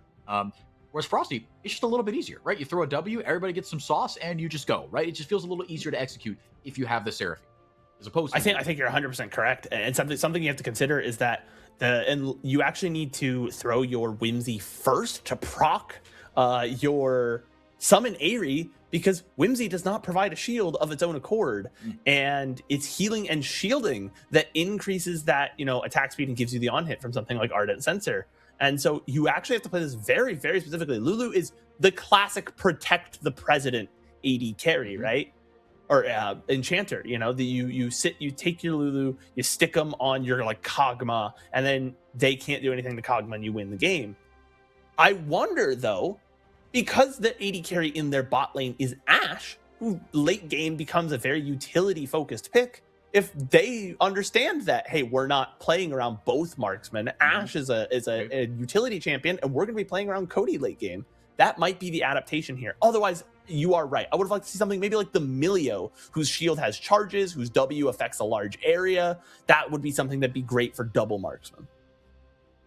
Well, we'll see how this one plays out. I mean, look, but you've got a strong composition, no matter what, right? I mean, these are two very lethal compositions, and 2 compositions that, I mean, you've got a number of carry threats on either side, right? You've got Cody and Bao that if they get rolling, Bao a little less so, sure. Like the ceiling is, look, but it's still an attack speed marksman, right? It's still a tank shredder. True. You don't have a tank to shred, but it is still someone that can pump out consistent damage. Like you said, you're gonna have utility, right? Ashe can win you games with her E and her R by itself, let alone the right clicking. Zinz can become a demon. Talia is not a hard carry champion, but can do sneaky amounts of damage. Mortaeus is a Senna, right? Like, it's not like they don't have win conditions. I was a little surprised by some of the choices that were made by Fluxu, but hey, it was, it was a bit of a, that wasn't a risky. No, this draft is way riskier than the game one. This draft is this draft. The thing is, the game one draft, not necessarily like the strongest draft, like straight up in a vacuum, but it had, like, for me, what I value when you're the underdog in a series, when you need like some edge to get you over your opponent. It had a very clear win condition, which was we press our R buttons and then our teammates scale. Zinz in some trouble because Peach is going to get here. Does Peach get here before? Bonk. No, Curdy gets Mr. Solo Bolo. Curdy's back. We are so back, boys, girls, and He's non-binary. so back. We are so back. Double flash blown there as Curdy just got the better of the trade. I mean, Zinz, I don't think he hit the sweet spot on that Q, if he hit the Q at all in that trade. So we'll see if we get a replay of that. But I think if what I think happened, then I think Zinz does win that trade. But I think he just straight up, he just didn't hit the Q, right? And that true damage sweet spot on the Q and the healing that can provide even at lower levels. So let's get another look at this, because I think if he lands that, right, with the 4 charges, then this is a different fight. Does have 4 charges, keeps the stacks up. He hits the one, but it's this one here after he flashes across. No, Flashed away from he hits it, but Curdy flashes away from the bulk of the damage in the middle of the animation. Bonk. So yeah, is able to pick up that kill there. A great start from the top laner that we were worried. Sion into Gwen is a not great matchup. This gives them a huge advantage. You can see already has that first MR component in his inventory to keep himself safe. Gwen is going to be a ticking time bomb no matter what, right? And you've got a way to get through the Scion. You've got a way to get through. You got 2 tanks. So, eventually I think Mortaeus is going to grab that black I don't know cleaver, about Steps 4x4. Right? Steps is taking the scenic route. Bao and Momochi have no idea he is there. There goes the heal. It came right back up, and not a moment too soon, Bao is going to be sent to the gray screen expeditiously with prejudice. Red, get back on the scoreboard. Yeah, Red get theirs back, and I think now the ults is up. It is now officially, Curdy, your time is over. Yeah, I hope you enjoyed your solo kill, because you don't really get to play that much anymore, at least not on your own. He goes in. Peach gets to jump over the walls. Zinz does not have the flash because he used it beforehand, and Curdy gets another one. That's a really clever bit of play there. Curdy pops the ultimate, forcing Zinz to use his dash, and as soon as he does, Peach was already expecting it, coming through the next wall to slam him into some terrain, get that stun down, and another kill in Curdy's pockets. I feel like Fluxu's running your suggested strategy for Red, but just in reverse. They're like, no, bully Curdy. No, bully Zinz. Bully Zinz. Yeah. I mean, that's the thing, right? I mean, Gwen, right? You can never truly take her out of a game, but you and I've been watching. You can slow her down. Yes, you and I've been watching League of Legends long enough. As Steps comes in with the Grand Starfall, Momochi in a little bit of trouble here. He will go down. Steps now 2-0 on this Pantheon. Both junglers have just been everywhere on the map so far. And by everywhere, I mean respectively in their opposite side lanes, just over and over again, guys. Listen, Peach has a game plan. He's making it work. He's keeping Curdy ahead. Both kills are on that Scion. That's not necessarily what you want to see. Versus Steps has picked up both kills on the Pantheon. As you're going to see here, he comes down with the R, hits the spear. Momochi flashes, notably, but the flash and just does not get him enough into tower range to provide a threat. And so because of that, man, another kill there for Steps. And it's 2 kills for 2 kills, neutral objective control going over to Fluxu. But I like where those 2 kills are more for Red than I do for Fluxu. The kills on the Scion is nice. He's not going to fall that far behind the Gwen anymore. He's technically in the lead right now. Solely off of the back of those 2 kills, the farm is going quite Gwen's way. Yes. But on the other side, look at Steps, man. That guy's got the most gold in the game, and Pantheon is a capital C carry in the early mid game. Oh yeah, no, he's a demon, man. I mean, there's a reason this champ has been so strong lately. Point and click CC, global map presence, and just a lot of upfront damage, and a lot of upfront damage that doesn't scale fantastically, sure. But like you said, at this point in the game, you don't need it to scale fantastically. Peach gonna go in. Seismic Shove doesn't land. And she's looking for an answer on that one. But yeah, 2-2. Is like you said, you mentioned something earlier, Brent. I want to kind of get on that. Beat drop comes in, encore as well. Bao going to get wild growth, trying to take someone down with him. Morteus is too big. There goes the dawning shadow over the top, but it's Frosty that grabs the kill. Bao might have lived if he just walked away. I think that was a really so, big Going mistake back there. was brave. But you had something to say there before they made some interesting decisions there in the bot lane. Yeah, no, but I mean, like the 2 kills onto the Scion early, right? It isn't ideal. You're right, but I think it's sort of, to me, the value is that Zinz doesn't get out of control, right? And the value is, this is true. You put him in the dirt immediately. You get a bunch of MR and the Bomby Cinder, so that you can now leave that lane alone. And now I want to see you transition, your attention elsewhere. Really well executed there, just understanding how to get your CCs down. This is the power of, I think, Frosty specifically on this Seraphine. Pilots it better than I think any support in the CBLOL, for my money at least. And because he's been playing, so well, is able to get that ult follow-up. The Enchanted Crystal Arrow did come out. It got used onto Morteus and didn't really find any value. He still goes down. Bao maybe makes a little bit of a mistake, but thought perhaps he would go down a little faster and just needed to try and trade some damage back.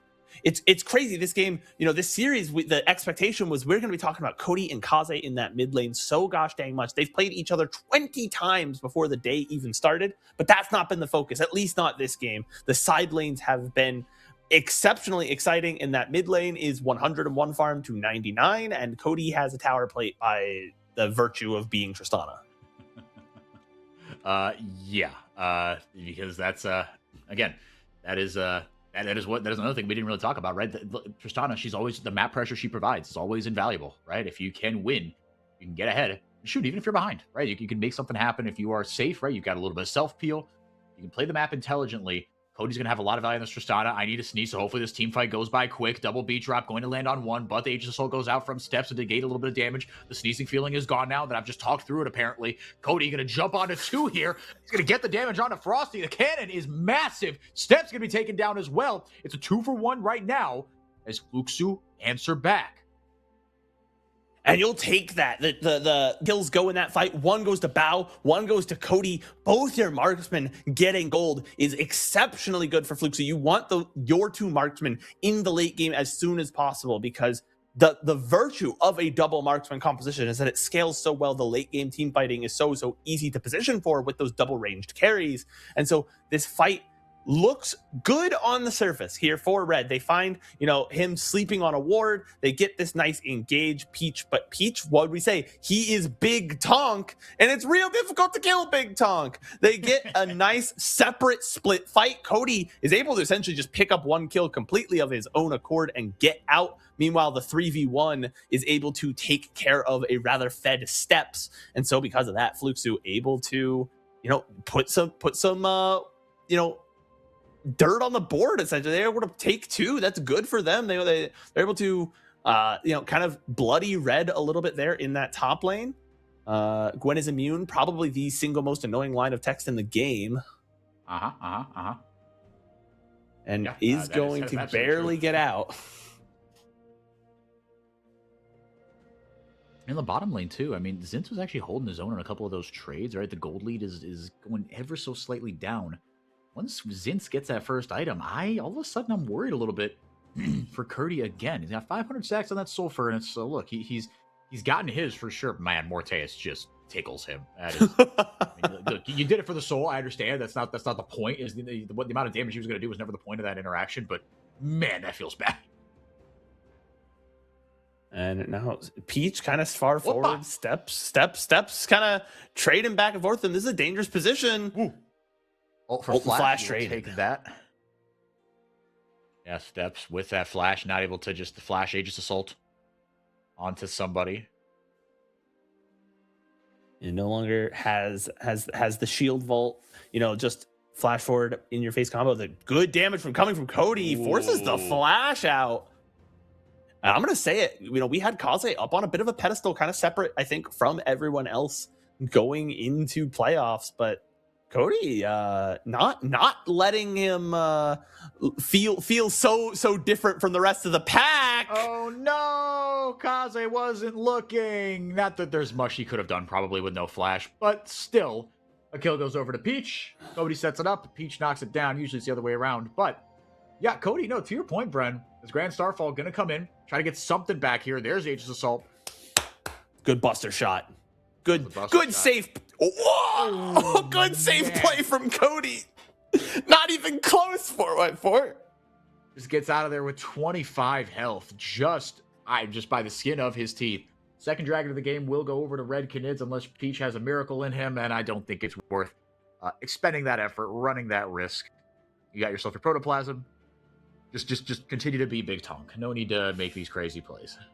Yep, Big Tonk gets an item that gives him a second wind of tonkiness, as he will continue to kind of provide the value of being a problem, something that Skarner does particularly well, being able to come through walls, set up CC, lots of good setup options for his team here.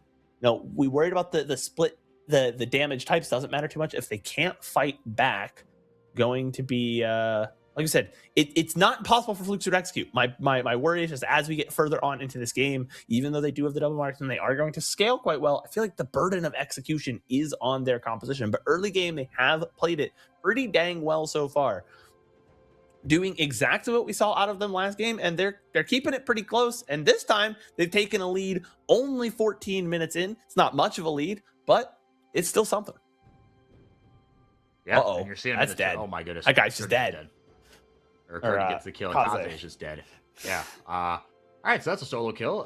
Solo kill Curdy. Yeah, Mr. Solo Bolo is back. As he is famously known. Man, yeah, that just getting caught there. Beat drop on one, Encore, waiting for that to come out before he used the cleanse. And a little bit of help from Momochi as well, as Peach going to start up the Rift Herald as well. Fluxo in control in this one, Bren. They're up 2,000 gold right now.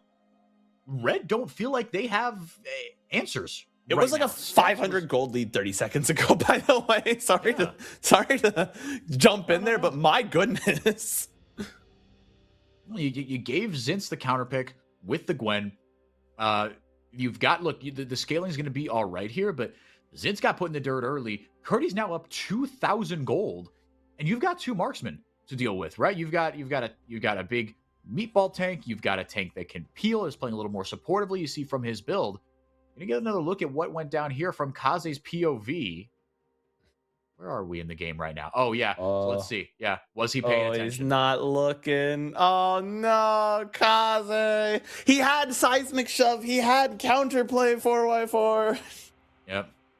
Just was looking only at his opposite number. Only at Cody. I guess that's fair enough. Morteus cleanses out of there. Isn't too little too late. Man. Curdy's starting to hit hard. Yeah, I mean, and so that's my that's the question, Brent, is can Red get back into this one? And how are they going to get back into this one? Because you've got 3 kills on your Pantheon, who's going to start to fall off, and 1 kill on your Frosty.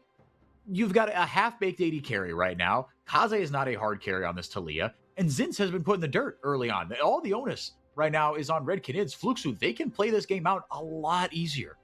I think so as well. And as we're going to see here, they're making a play in the mid lane. Good damage from that buster shot. Whoa. Here's the thing you're going to see. I think that Red Canids, the advantage they have, they've got big playmaking tools still. I feel like their ults are a little bit better when it comes to that.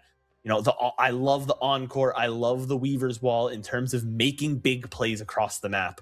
Red has those options. Like we saw there, Fluxo has to be careful. They're dancing through the raindrops if they overextend at the wrong times. Red is a good enough team with tools, and they have tools that they can make something happen. It's just, do they fall too far behind before they try and pull the trigger on whatever play it is? There's going to be something to be said about, new Static Shiv plus Senna is a really demon character right now. The new Static Shiv, for those who don't know, applies on hits on all of your static procs. and Black Cleaver applies on hit. So Black Cleaver going to be spread throughout the whole team pretty regularly, going to be tough to deal with. But so they're already far behind, man. Yeah, it's tough. Like you said, they do have playmaking tools. Excuse me, couldn't fight that one off. No, they absolutely do have the playmaking tools, but Fluxo aren't. So now I guess the onus is on Fluxo to not allow them to make those plays, right? You got to play this game methodically out, because Red can slingshot themselves back in. And look, you if you have a Gwen, all it takes is one good team fight, man. And this champion can come right back to haunt you. We'll see how they go. Huge leads in the solo lanes. Fluxo are in a fantastic spot right now, on the verge of a 2-0 lead. Should they close this one out?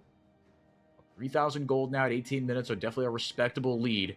Next dragon coming up here in 15 seconds. It would be their second of the game for either team that gets this. But Fluxo completely in control as far as the dragon pit is concerned. Yeah, Fluxo doing a good job. Red just having to explore inch by inch to re-get their vision lines and not able to push that far back out. So they're not going to try and come in, with no vision. Can be very tough, right? You're working into the Skarner, who is so strong in that jungle, being able to constantly push you into walls that are so close by. Gonna be, tough to deal with. So Red are going to try and find their value on the top side. Is it finally time to bully Curdy? Don't know. He's 1.6k ahead. He's clearing this wave like it's nothing. They can't even do that before they decide, actually, the bullies are reformed. We're going to be respectable boys, go back to our lockers, get our backpack, and go home. Yeah, take the kid that we shoved into said locker out of the locker. It's okay, bud. Now, Fluxo, look, they're in a good spot here. They've got themselves that second dragon of the game. There's the Baron coming up here in 12 seconds. It'll be trickier to take. I don't think that Red are going to make that mistake again of just leaving that Baron completely exposed. I liked the look. I like that Fluke's is still looking for stuff like that. Just their two marksmen trying to make plays on their own, because if it had connected, it's a free Baron right there. They're being super proactive. That's really strong to see from a team in the lead. Fluke's looks so much more. They looked not very confident to start last game, and then we said they kind of, as they found their footing, they gained some confidence, and by the end of the game, okay, this looks like a very competent Fluke's team. They've started this one with a high deal of confidence in their play, and that could be the difference maker, because Red are looking pretty shaky. Yeah, no, they don't look as strong, right? They don't look like the Red we thought we were getting when certainly this series started. Yeah, right now, I mean, Fluxo, they haven't really relinquished control. Kind of the whole. I mean, well, I was gonna say that's not true. Game one, Red were in control the whole game right up until they weren't. So it's not like they haven't had their moments. But right now, Fluxo, I mean, yeah, they're certainly playing with a bunch of confidence and very little fear right now. They are feeling really, really strong. They're saying, why not us, right? I mean, they are playing with nothing to lose. Red are playing with absolutely everything to lose. It is kind of the underdog favorite problem. You hear, I think, lots of greats talk about this. The one that comes to my mind, because I'm a giant nerd, is Wolfie VGC, right? Wolf Glick talks about, he's expected to win every tournament you go to. And when there's 1,000 people, that's real tough. Red expected to win every team fight they're involved in. They might get a good start here, 4x4. There's that pick they were talking about. Curdy going to get Wild Growth. Encore doesn't land. Enchantress Crystal Arrow is going to land onto one. Now Fluxo just got to back the heck off, but Peach decides that he's going to go in. Going to get hit by the W. Going to get 3-man Impale, but the Seismic Shove neutralizes Cody. And now a kill onto Zinz. A shutdown at that. Red might have their way back into this one. Bow in some trouble, trying to auto space out backwards. Zinz going forward. Morteus on the board. This is a disaster for Fluxo as 2 shutdowns go in onto the Gwen. Run, Momochi, run!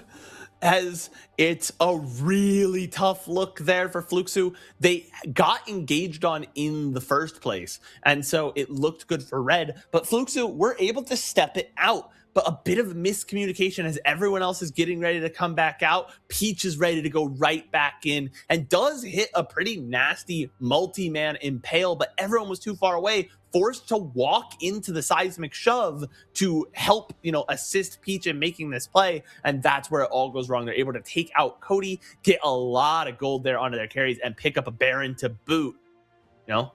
It's it's a hallmark of this league. Teams are in control until they aren't. It can look all wrapped up, done and dusted. But at the end of the day, the lead was never all that large.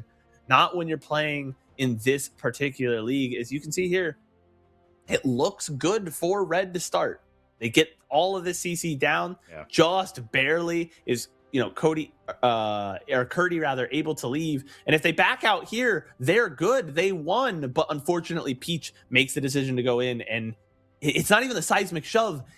It's the rocket jump across the stones causes the stun there. And so a really tough look for the side of Fluxu, who could have just stepped away, but instead it got baited into a detrimental team fight. Yeah, they got their out, right? They had their out. They had the lead. They didn't need to do what they did. And instead, the Peach decided that he got a little too big for his britches, got a little too hyphy. And now Red in control. Well, they certainly got the control back. And with a team that with as much of a track record as Red have, this feels like they're back in control, because the good Red will not relinquish this sort of lead. Now, they're continuing to press it. So, they are going to press it onto Curdy. Double kill coming in here, as not only does the Ash go down, but I'm going down as well. It's suboptimal, Brent. They're falling apart. You said it. It's just like Gwen is going to be behind, and they're going to win one team fight and give Gwen one shutdown, and then Gwen's going to be a problem again. And they get this Weaver's Wall. I told you the thing for Red is what they have in their arsenal, even when they're down gold, even when they look like they're getting outscaled, is they can make plays. They have the right players on their team to make big plays, to cause things to happen, and they have good tools in this game that are playmaking tools. They use the Weaver's Wall there. They use the Grand Starfall. They get two people in position to make something happen. Gwen follows up with lots of damage, and now all of a sudden, not only are they getting picks, they're getting neutral objectives as well. Red goes from way out of this to back in this to in control of this, and now it is looking very, very strong positioning wise for the Knids. Morteus going second item LDR again into the double tank. Respect it. It is just him that's doing the physical damage, I guess. So. Actually, now that I'm kind of thinking about it a little bit more, instead of the Black Cleaver, I do think you're getting pretty good value out of it. Like, yeah, okay. Oh, but what about the Pantheon? Yeah, it's not the Pantheon's game anymore. Steps, thank you for his service, right? They know what he was there to do. Now his time is done. He's done what he needed to do. He'll still be pretty strong. He himself has the Black Cleaver, so whatever target he does go forward onto, exactly can get shredded up. So we'll see. Peach is a little far forward, is on vision, and they're looking for him again. They're looking to make plays. That's what Red does. You talked about their vision in game one and what they can do with that advanced vision, what they can do, the plays they can make, the leads they can extend. Cody gets hit by the edge of the seismic shove and gets a one-way ticket to the gray screen. Morteus with his second kill of the game. And now this is the Red we've come to expect. So someone flipped the switch for them. They won that fight, and they said, oh, right. Yeah, no. Okay, we're good at the video game. My bad, guys. I misread the script. I thought it said we were bad at the video game. And they're going to go ahead and World of Warcraft. I don't know how to Yeah, they find another pick. They're now getting their pressure in the mid lane. And it is, pretty crucially, it is Cody who had looked pretty strong a couple of these fights. And the Impale comes out, but it's just not doing anything. And Peach is the one following low. You can't tell me what to do. I'll talk about the script. I'm going rogue. You can't tell me. You can't stop me anymore. The main feed down in Brazil didn't give us. We have no clean feed, but we do have the script. So can't really complain about much. Zinz with another shutdown. Bren, the nightmare continues. Another playmaking tool. He doesn't. That would be awful if I opened up VMix and was muted, man. As they use the Grand Starfall, they get across there to that bottom lane, and again, they're just making plays. Another, like you said, another set of gold into Zinz's pocket. He's now 3 items in. This is where Gwen starts to get really, really difficult to deal with in the team fight. You mentioned that almost assuredly there would be a Zanya's Hourglass. There it is. And you've seen lots of Gwens, especially as Gwen Jungle has become very popular in the solo queue, go for the kind of burst assassin build. But look at who he's playing into. Yeah. The return of a very classic Gwen build with that Rift Maker to do that damage over time, cut through these tanks. I think it makes a lot of sense. Zinz is going to be really strong here. Mind you, there was at one point a 2,000 gold lead in Scion's favor. It is now 700 in Zinz's favor. It has turned around in a big way, as has most of the map for the Canids. Morteus, not for nothing, we have not been really talking about this guy as the guy or anything, but he's up 3.1k, 2-0-8, has yet to surrender a kill himself, and is playing exceptionally well. Red Canids kind of just woke up. It felt like they were kind of sleeping through the start of this game, and have finally remembered to play some League of Legends. Just biding their time. All of a sudden, they get the one pick. Peach oversteps ever so slightly.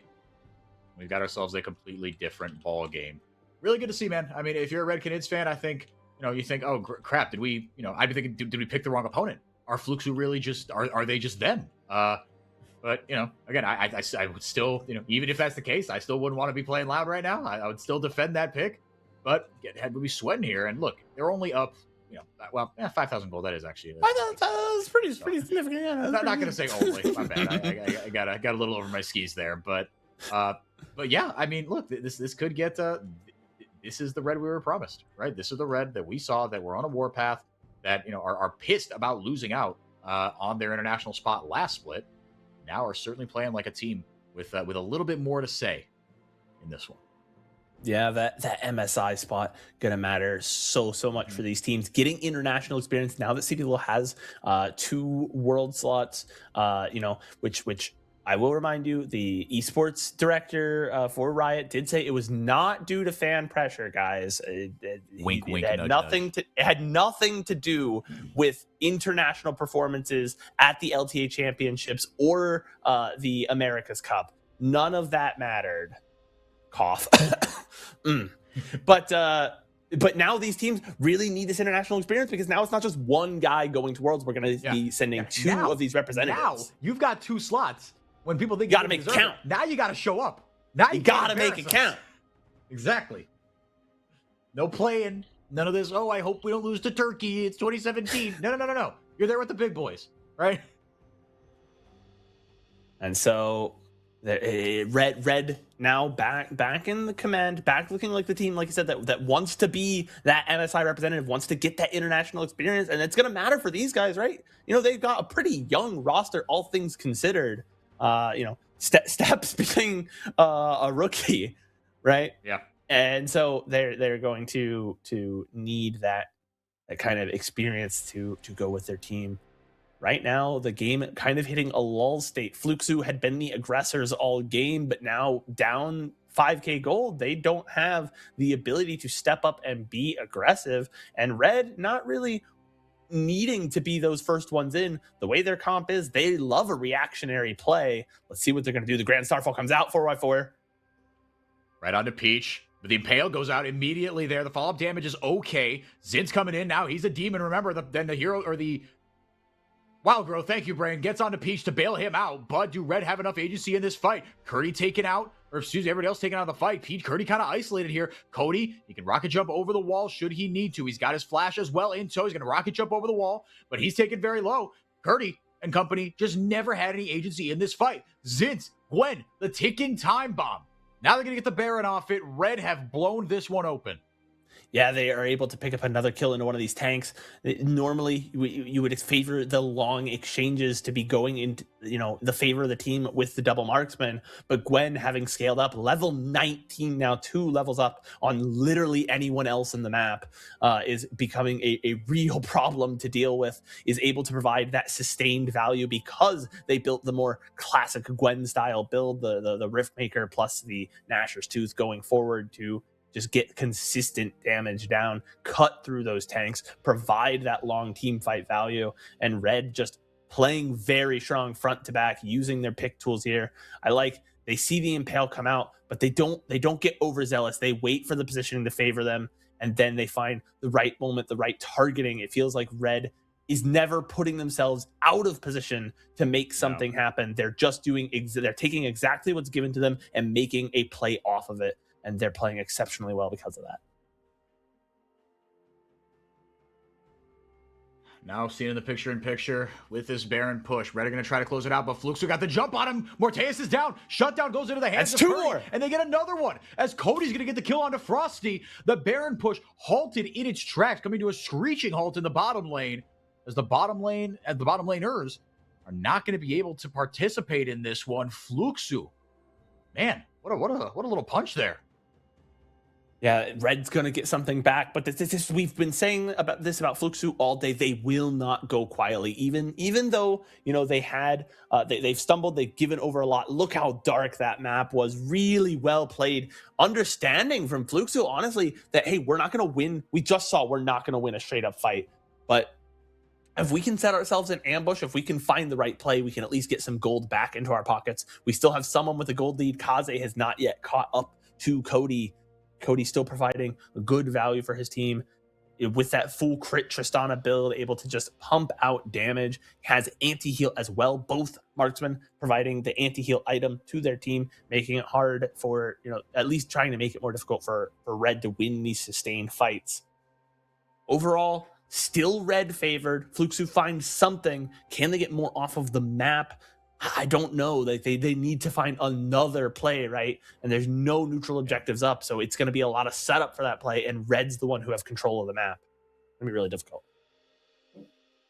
It's certainly going to be trickier. Yeah, I mean, Fluxo, they've bought some time. But Red Canids still have control over the map. The bottom lane is kind of pushed in, but the other two lanes are in a decent spot here. But as far as neutral objectives are concerned, just that one that's coming up here, it is that Ocean Soul, crucially. Red Canids have soul points, so they could surrender it if somehow they get picked again, find themselves in an unfavorable position. But with Zinz with the death cap, he's the one that I'm looking at, Bren. I mean, he is just... there's a 4-item Gwen with a death cap. Yeah. For a guy that got his teeth kicked in for like the first 18 minutes of the game, he's looking pretty spooky. And looking a little scary. And Red crucially has control of this mid lane right now. It's only 30 seconds till the dragon. Fluxo has gone into the top side. I wonder if they're going to surrender soul and try and take the Baron, but it's a trade I would favor for the soul taking team. Red are all in position, and Fluxo is exploring this top side of the map. This is not the time to go on a hike. You need to be there fighting dragons. 6 seconds left. Zinz and company doing a good job of pushing this one out. Yeah, Cody, they're just going to try to get something else. They said, look, you might have the Ocean Soul, and that's all well and good. That's that way. We don't like that. But that is so much healing and shielding that's now going to come in. And so you see the anti-heal starting to come in. I mean, Momoshi, I confess I don't know how long he's had that Oblivion Orb in his inventory, but the Mortal Reminder was picked up by Cody. So, I mean, between the Gwen, the Senna, the Seraphine, and now the Ocean Soul on top of that, it's a ton of healing. It's going to be cut in, almost cut in half right now. So the itemization is definitely there for this team, but it's still going to hurt if you are Fluxo. A lot of healing, cut to 60% is still a lot of healing. Pretty crucially, I think people talk about, I don't understand the point of the anti-heal items. It doesn't make it feel like the heal any less. It's like, I personally don't think that you should shut down an entire champion strategy, such as, you know, someone who does a lot of healing, like an Aatrox or this particular Gwen build. I don't think you should shut it down with an 800 gold component.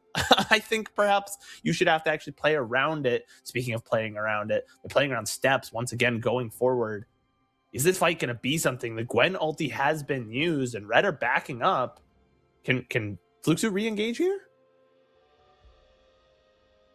Curdy taken pretty low.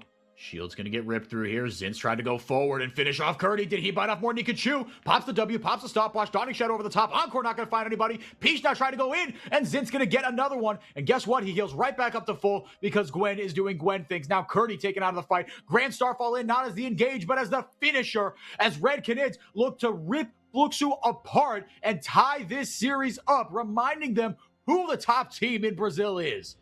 Yeah, it was a decent fight for Fluxo there. They dodged out on a lot of the initial damage, were able to, pick up some kills there, or not some kills, but some damage back, traded out. But good, honestly, just zoning ults. Again, that's something I think Red has done really well this game. As soon as they took the lead, their positioning just became kind of astounding. They were really, really just pushing forward into positions that allowed them to be aggressive without giving up too much. And they forced everybody backwards on the side of Fluxo, get that fight started in their favor. And yeah, they just didn't look back from that point. So good for Red.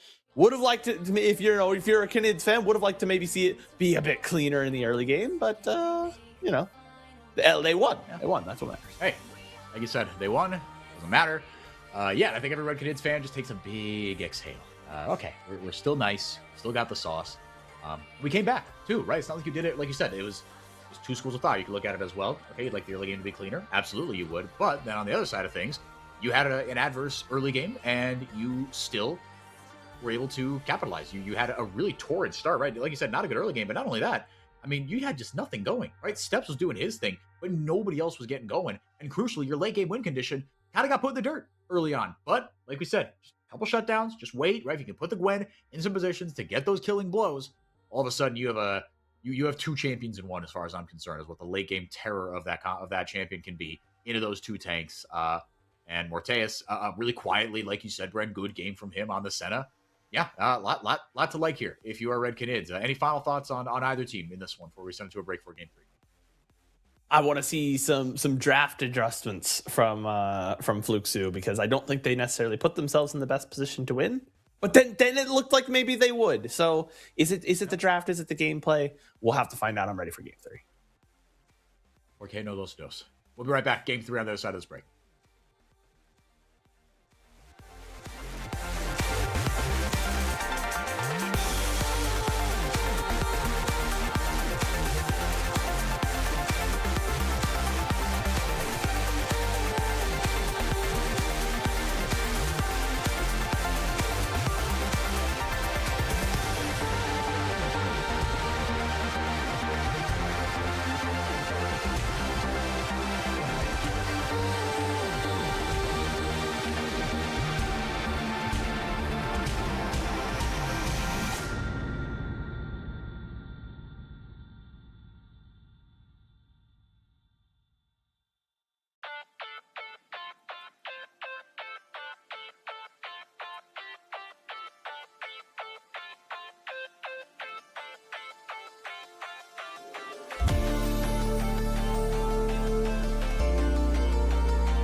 Welcome back, everybody. Series is tied 1-1, so now it's a best of 3 to decide who moves on to the next round to play the winner of Furia and Loud. That match, of course, going on tomorrow. Same time, same place, right here. So yeah, Bren, look, they got back to where we expected. Red, they held on, they held firm, and Gwen was immune enough to be able to wreak havoc on that Fluxu composition. You said you wanted to see some draft adjustments. Is there anything that kind of came to mind, or was it more just like, look, because for me it was, you took some risks in that draft. I'm sorry, my eyes just started to like catch on fire right as the game started. But they took some risks with that draft, did Fluxu, but it looked like it was going all right for the first little bit there, right? You put Gwen in the dirt, but that didn't work out.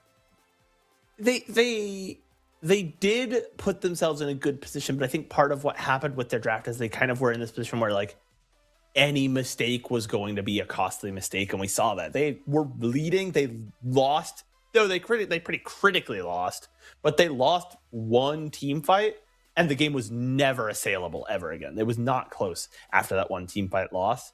And so I think if we're going to be locking double tank, which I would not generally recommend as your top jungle, you need to be you need to be more careful about who you're allowing through. And as we get into the champ select for this game, I'd like to see the playmaking be a little bit more prevalent, because I feel like that's been the case for the best teams in this split. That's been the best compositions have had these options to carry from multiple positions, as opposed to just locking in a bunch of they had 2 tanks, they had an enchanter, and then they had 2 marksmen. They didn't really have the option to like do anything flashy to set up big plays. They had to play exceptionally well, and when that stopped working, they lost pretty heavily. Yeah, it felt like it was like an almost composition. It was like, okay, I see what you're doing, but like you said, you just had to play everything kind of perfectly, otherwise it wasn't going to go the way that you thought it was going to. So yeah, they found themselves in a tough situation. As we get into draft here, the Lucian going to be banned away. Yes, I did not have that on my bingo card. But yeah, Nautilus still going to be banned away. That is, the meta seems to be, I wouldn't say shifting back to engage supports, but Nautilus, I think he's not even like the harbinger of that, because Nautilus is still Nautilus. Like, with Kaisa coming back just a little bit, right, you're going to see more Nautilus. But that champ is just so good forever and ever right now. One of those evergreen ones. Yeah, I feel like you have like there's engagers that are good when engagers are good, and I feel like that's like Leona, right? Rel. When engaged champs are the guy, those champs are insane. But if engaged champs aren't super favored by the meta, they don't have it enough to like still stick around. Whereas champions like the Nautilus, the Alistar, because of the ulti, the Thresh, Alistar, yeah. they always have their options. They can make some things happen. I have a lot of things to say about how I feel about this marksman selection, but sometimes I'm wrong. Sometimes I say who's gonna kill Ornn, and it doesn't matter, as they are gonna lock in Jhin. There is no Ornn sometimes, so it doesn't matter. That was a rough game 2 weeks ago to even think about. I'm remembering it, and it makes me mad. So instead of talking about that one, we're going to talk about this one. We see the Jace now. That is technically a flex pick for where do you think that's going? I mean, yeah, I think it'll depend on the rest of the draft, right? I mean, it could be Jace jungle, but I feel like we haven't seen that as much. I'm just surprised that Red are kind of blinding these 2 champions, right? That you want to be a little more careful about. Smolder, we started to see a little bit more. Kind of poke his head as like an NR, like a game 5 fearless sort of thing. But yeah, look, you've got a hyper scaling AD carry. I don't really know how he kind of pairs up with Karma. The Karma's just good. So I would say my read on that is that Karma's just good and will keep him safe while he's really bad. Yeah, so he'll be just fine. See the Rakan come out, and Frosty's Rakan, not a support to be sneezed at, a particularly potent Rakan, I feel. And I'm a big fan of Rakan at all times. He's good when enchanters are good. He's good when engagers are good. Like, he provides utility. He provides a little bit of healing, provides a little bit of shielding. He's just good, a little good at everything. Right, Rakan is sick. He is one of my favorite champions. Probably my favorite champion to play, if I'm being honest with you. He is absolutely awesome. Asante, going to be the next ban here. I'm curious as to what that might, so maybe that tells us that it's going to be Jace up in the top lane. I don't know for sure, I guess, how that matchup is supposed to go. But look, if you're, it's always tougher into a tank if you're a Jace, right? You want that burst, that ability to take those big violent trades. Nefiri going to be banned away, taking that away from steps as well. A lot of dive potentially in this composition if that were to go through. And the Olaf going to be taken away from Curdy. Now that is something that I'm a little bit surprised about. We did see it in game 5 of Fluxu Los Grandes. I forget who played it, I'm going to be honest with you, but I remember seeing it in the roster. But Curdy definitely has this champion from the ancient days. See what the last ban is here. Well, and it is the LeBlanc. Okay, I was going to say, we're not giving over Kaze's LeBlanc for free, and they are not. I do like the Smolder pick a little bit more now. They've actually adjusted Smolder, so his base damages and like straight stat scalings are a little worse, but he scales much stronger with crit. This brings him in line with some of the other AD carries, so that he can't build like just straight up bruiser and be unkillable and also do decent damage. But what this means is his more incentivized build now is a higher damage capacity build. Like, if you can keep him safe, the damage output will be kind of nuts. Is we're going to see perhaps two very opposite. What's crazy? Red still has actually flex. You could still put that Rek'Sai in the top lane. They did make tank Rek'Sai better. They have the Ahri now for Fluxu. What is their last pick here? What is their top laner? I'm interested because they essentially have to consider something that could be good into either of those options that Red has set up. This is going to be a very interesting final pick here. What is Curdy going to take? Surely it's not. Okay, this makes a lot more sense. Yeah, it will be the Renekton that he's going to play into this, but then the Sylas going to get a couple of really good ults. I wonder how it interacts with like the stacks of the Smolder and whatnot, but I imagine they've figured that out, right, Riot?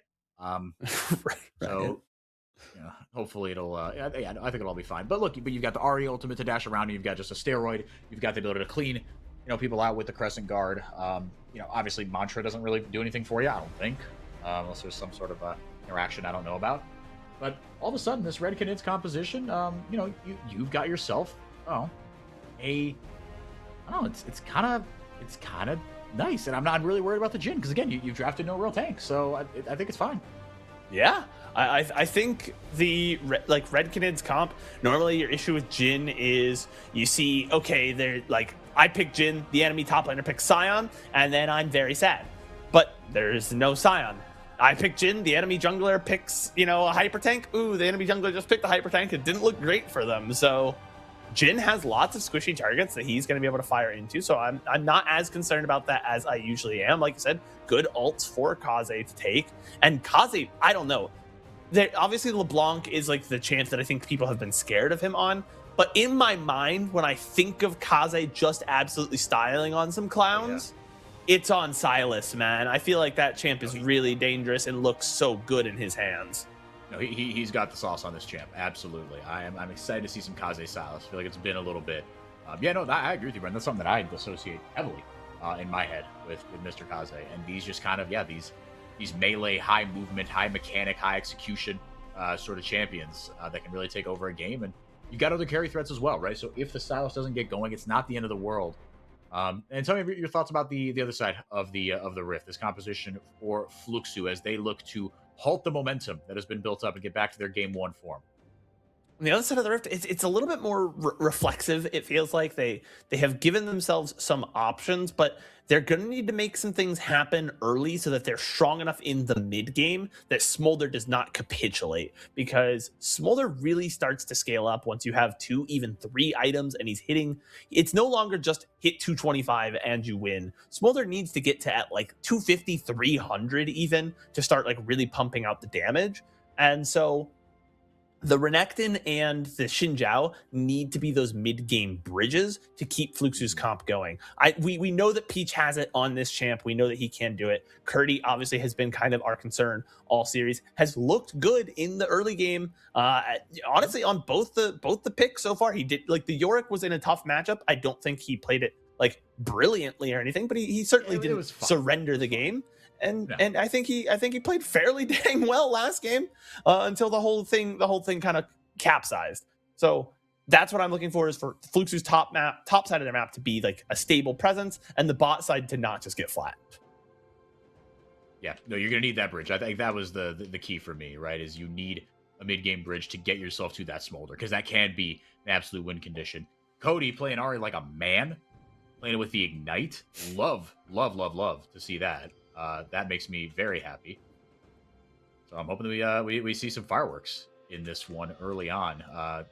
And Cody, I mean, look, we know this kid has the sauce. Like he's been, you know, I think of Peach, right, with his Fluxu composition, but Cody has been the star, really, right? Peach has been the main character, if you will, or I don't know, not the main character, maybe like the ball knowers main character of like, oh yeah, but like Cody doesn't get all these leads if, you know, unless Peach is doing what he does. And yeah, okay, but like Cody's still him, dude. He's still got the sauce. He's still such a potent, lethal carry. There was a graphic in the sidecar that they showed a little earlier in the series that compared like the damage percentages and like the damage share and all that. And for this team and Fluxu, they rely on Cody a lot, and that's fair enough. You've got a mid laner who's able to carry in the big 2-6 when mid lane is not what it used to be, right? We're not in kind of 2015 peak hard carry mid lane era, but hey, when you've got Cody, guess what?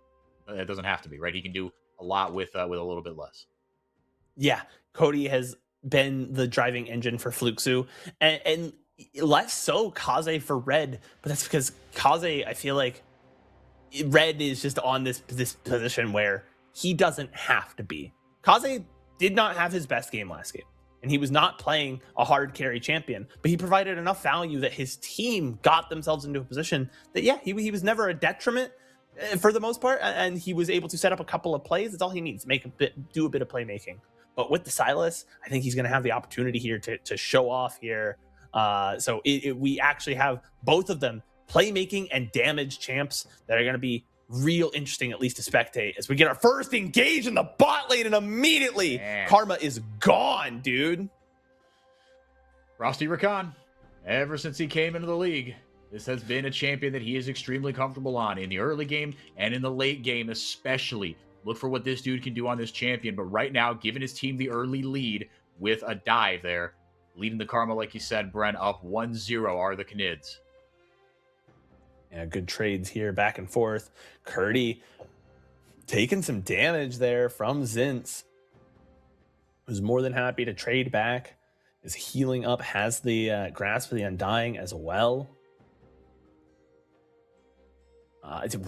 This top lane matchup is going to be interesting to me. I don't know enough about Jace. We're going to get a replay of this bottom lane 4x4. Yeah. And yeah, it's good just vision control from their jungler, a good flash engage in, follow up from the bot lane. And that's all she wrote. Karma, good in the early game, but not able to survive that one. Where are these mid laners going to find some entrance into the game? Because we've been looking so much at the side lanes at the start of every game. Yeah. But again, we've called it out a couple times, but with these two champions, with the Ahri and the Sylas, I imagine at some point one of these two guys will pop off. Or are they so close that one prevents the other from doing so? Nah, we're going to get some sauce from these guys. Okay, good. Yeah, like they found, I feel like, I don't know, maybe not solo kills every game, but there's always action around those two. And, you know, we might not get it early, but we will get it eventually. Once these junglers hit level 6, they're going to be a little bit happier to trade. Or maybe the fight will come to the junglers and the mid laners will leave their lane. They don't know Steps is in the brush. Steals the Ahri ultimate. Kaze going over the wall here, just following Cody as Kaze gets the kill onto his opposite number. It's not exactly how I thought it would go, but we did get what we wanted, Bren. We got some mid lane sauce, but I thought it was going to be the Ahri making that Kaze! I mean, it kind of is the Ahri, sort of. Oh, that was nasty. That's what I wanted. That's my boy. He heard me talking shit and was like, I'm going to show you some sauce, my guy. Do not worry. Dude, he's so good. He's so good on Okay. and now 2-0 early on this champion. And it is not going to get any easier. I'll tell you that much. Man, it's certainly not. And yeah, you know what? Pause after that one. That's fair. As I gotta say, Steps with a really heads up play in that jungle, jumped over the wall, dropped a word in that brush, and was like, they don't have vision here. I'm just gonna sit here. And I thought for sure they would check it. No one face checked that brush. I wonder if Cody thought that brush had been checked already by his jungler. No one knew. If they knew, they could have turned around, thrown the charm onto the Rek'Sai and gotten plenty of damage down. But instead, they get caught unawares, and then a really good follow-up under that tower from Cody or from Akaze rather. And I'm wondering if they're what the pause is for. If they're like, I don't even know how he did that. Check him's PC. Yeah, check his PC, check his picks, do what you got to do. Friend, I'm gonna ask you a favor, my friend. I have to pee so bad. I'm gonna pee during this pause. You monologue for a bit. I got it. So I'm gonna open up. What's 2.5? This game's over already. I don't know if that's true. Listen, guys. Here's the thing. We got this long pause. We've got wait. We're back into it. Okay. We got our teams back on the rift. I wish I spoke Portuguese. Any Portuguese knowers in the chat want to tell me what that pause was for? I would appreciate it. As we're getting back here onto the map, now we have the position we wanted from our mid laners. Kaze is in this driver's seat, up 2-0, has 2 of the 3 kills for his team, and can look to take some winning trades here against Cody. Like we talked about, these guys have played each other a lot. 20 total meetings, 20 total games prior to today. So this is now 23 games. I believe it is leaning in Cody's favor, actually, of all things. It might be. I'll be real. It's very close. I think one has had like 11 wins, one had 9. We're getting some trading here on the top side. Curdy trying to use the Dominus to get forward is not going to be able to re-engage onto Zinz. Going to just clear out the wave and let that guy get away. But yeah, this game they have not been the focus, despite that being the prevailing thing. Is both these mid laners do so much for their teams. The mid laners have just kind of not been the focus. It's been the teams around them. They've been playing good. They play good every game, but I'm super excited to I want to see if Kaze's going to get the lead, man. You got to do the thing. And they gave this a guy some sauce. They gave him the Silas, which 404 said it. I said it. I just associate Kaze with this champ. I think he's super strong on it. He's super scary. He's got good ults to take as well. Oh. All right, we're back. Thank you, What's up, 4i4? No problem. We're getting a little more. You came back just in time. A little more sauce in the mid lane. Kaze getting that engage in. Good trade for him. And he's just using that gold lead, kind of making Cody have to consider a little more carefully how he's going to play out the lane. 3-0 right now. Frosty got that first kill, but then Kaze gets 2. Yeah, like you said, didn't really get to find out what exactly the pause was for, but the fact of the matter is, Red are still in the lead. Steps, there's 2 assists. Gonna take his Voidy behind up to the grub pit. We're gonna go from there, and Peach is gonna trade the objective onto the other side with that first dragon. Might get a fight. Peach is coming over. Yeah, Red's looking for it. See what they can find potentially. Yeah, with no jungler, right? I mean, yeah, you're not going for the smite steal necessarily, but probably the right call. Yeah, just another body that would be nice that you don't have. So why take that risk? Mm-hmm. But they're getting something for it as the top side of the map going fairly swiftly now into Zinz's favor. You can see the difference in CS is starting to add up, and Flukes need to be careful. They don't know about Frosty on this side of the map. The unseen Frosty, especially on the Rakan, is always the deadliest. You have to watch out for this man. And it's tricky. I think this is something that I wasn't really thinking about, but now I am. With this composition for that Red have drafted themselves, you've got quite a few champions that you gotta have to keep track of, right? Where is Zin's going to be launching his shock blasts from? Where is Kaze going to be flanking from? Where is Frosty going to be flanking from? So if Steps can join with the burrows, right? So they've got a lot of ways that they can play out these team fights. But now, of course, if everybody's flanking, who's peeling for the Jhin, right? So it's not. I'm not saying it's easy or it's some Thanos thing, right? That you have to be able to play it out. But I am definitely watching the flanks and the way that these high impact members of this red because its composition can approach these fights and play them out. Frosty gonna go in, gonna get Crescent guarded immediately. Kaze steals the Ahri ult and Peach is dead. Now, with Mom coming in to help, Mom kind of whiffed it. Another 2 kills, for Kaze. Not going to get a third one here, but instead I'll go to someone else on red. How about Steps? Give the jungler a little bit of love. Brad, the Silence is 4-0. It's a bit of a mess. The Silence is 4-0. Frosty, when I said I wanted an adjustment in the draft, I did not mean give multiple of the strongest members of Red Canids their signature champions. That was not the draft adjustment we were looking for, because we said it. We're gonna bang this drum. We're gonna beat this horse. The horse is dead, and I'm gonna keep beating it anyways. Frosty on Rakan, Kaze on Silas. These are already strong champions, kind of in both of them eternally evergreen, even when AD mids are the meta or enchanter supports, or they're gonna get another one off of this. The bully Curdy, the bully Curdy plan is in full effect, and now Morteus gets on the board. Everyone has some kills except for Zinz. He doesn't get to play. No, not yet anyway. But I'm sure he'll find his way into this love fest. 7-0 right now. Just the one dragon is keeping it from being a perfect game. It is a rough one, man. This is an absolute slaughter. It's a shame that it's not Fearless is a good thing, I think. But it's a shame that Kaze can't just be like, you're gonna ban it again because you have to next game. And now that's our draft advantage, right? Is in these best of series. If I just style on one niche champion, then you've got to commit a ban to it because you never know. You never know. The advantage, though, for Kaze with Fearless is that guy can play the entire mid lane pool. It's true. This is true. We're going to get another engage here. They're going to try and make something happen. Dude, Red are relentless right now. They're called the Canids, and not for nothing, because they're pack hounds, man. They're hunting these guys down. They smell a drop of blood, and they're just going and ripping and tearing. And the way that wolves take down their prey, it's not like an ambush predator or felines. They go for one big critical strike.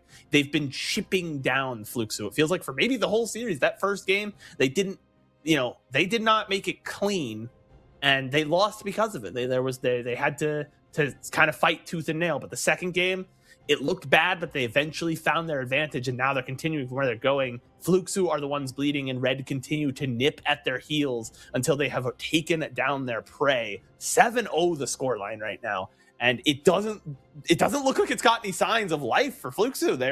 They don't have an angle back in at the moment. They need to find something, and I don't know off the back of who. I guess it has to be Cody 4x4. Who else could it be?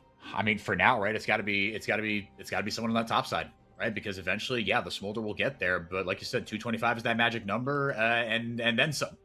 So it's gonna be tricky, man. This is, look, I think it's like, don't ever say it's over, etc. Right? Whatever Lil Nas X said, but this is looking really, really chopped. Cody will get forward here though. On to Zinz. Can't hit the Q, but it doesn't matter. All right, so there's your one. Not a shutdown, which feels terrible, quite frankly. The fact that you're down this much. There's the Eternal 7-1. We will get that out there. And Red, Germany went on to win that game. So Red have a responsibility for the lore to win this one. Or Fluxo can be the true heroes of Brazil and overturn the 7-1 Overturn the 7-1 deficit. Yeah. That would be interesting. Red, even losing their top laner, down a member on the map, don't care. Still going for the objective. They just have that much prio on the map. They're already up 7.2k 4x4. It's a mess. Again, it's a mess. We talk about not being... I'll say it, a little peek behind the curtain for the chatters. there's a lot you can do as a caster to kind of dictate what the experience of a game is. It can be a 13 kill game for both sides that's decided by a baby's breath, and you could say, wow, what a great played game from both teams, and set up a narrative that it was just so close. You can also set up a narrative that's super sloppy. It's up to you to kind of shape the experience. Very difficult to do when Red are shaping Fluxu's heads into pancakes, because there's only one way to interpret this game right now, and we can't keep saying it. Unfortunately. Kaze, he's just playing with his face right now. Jesus, He's man. 1v4 I mean, it's already such a shifty champion. You get the Ari ult on that. Man, oh man. Oh, geez Louise, guys. Oh, geez, Rick. Geez, Rick. I don't know. It's just, this might be a quick in and out 20-minute adventure. 20-minute adventure. To extend the metaphor here. Look, this is, I mean, gotta get the anti-heal. You gotta just, I mean, and the hard CC, right? I mean, it's Cody and it's Curdy, right? As far as the hard CC to be able to shut Kaze down, that's the one way you can. Peach gets the big old steroid. Got everything from Momochi there. Right now with a 7,000 gold lead at the 15-minute mark. Just the one dragon to Fluxu's name. It's looking really, really rough. But to kind of go back to your previous point, man, and I mean, Bao is only halfway to becoming a real boy. And it's got to come from Cody. I think Cody, unfortunately, he's been. It's not that it's Cody's fault, but it's just like, what can he do right now? The window is closing for him. We talked about with this composition, yes, the smolder will eventually get strong, but that top side of the map, specifically, Ari always has a little bit of value as the game goes on, because like she can, especially with the electrocute build, she's a little more like assassin focused. She can find picks, she can find damage. That's all well and good. But the early game needed to go well for Curdy and Peach. They needed to, like we said, act as bridges. The bridges have collapsed 4x4. Yeah. It's a catastrophe. Yeah, it is not good. Like you said, yeah, you needed to get to that bridge, and this was just about the worst case scenario. Although maybe the worst case scenario would be that the leads would go on to the top lane. But it's been the Kaze show. I don't know. I think a 5-0 Kaze is actually about as bad as it could get, man. Yeah, this guy is not gonna surrender that lead. He just will refuse to categorically. I fear. Herald grabbed by Steps. They dot their I's and cross their T's. Trying to play this one out. Fluxu and company looking for a way into this one. A potential pick. Frosty bodyguarding nicely, though. Morteus and Zinz just hanging out in the mid lane. Kaze, I mean, you simply cannot approach this man. So it's what do you do around it? They have to kind of play away from him. Like you said, he picks up that tower in the top side and is just generally being a problem for this Fluxu team, and he can do that. And here's the thing, Kaze is up as much as he is, as dangerous as he is, not even close actually to the highest gold member of Red Canids. The total of the gold there, you saw Morteus has like $1 billion. Yeah, he's low-key swimming in it right now. Haven't talked about him much, but he's on 2 items and some change right now, up 3,000 gold on his opposite number. That is tough. Peach has to pop the curtain call. He's still going to get hit by the deadly flourish. After all that, will not be enough to catch him. But you take a big ultimate out of the quiver there. 30 seconds before the next dragon fight. So this should be dragon over to Red Canids as they're going to mop up the jungle. Peach has to get the heck out of Dodge, go to his North Quadrant, and get something here because Steps is walking away with absolutely everything.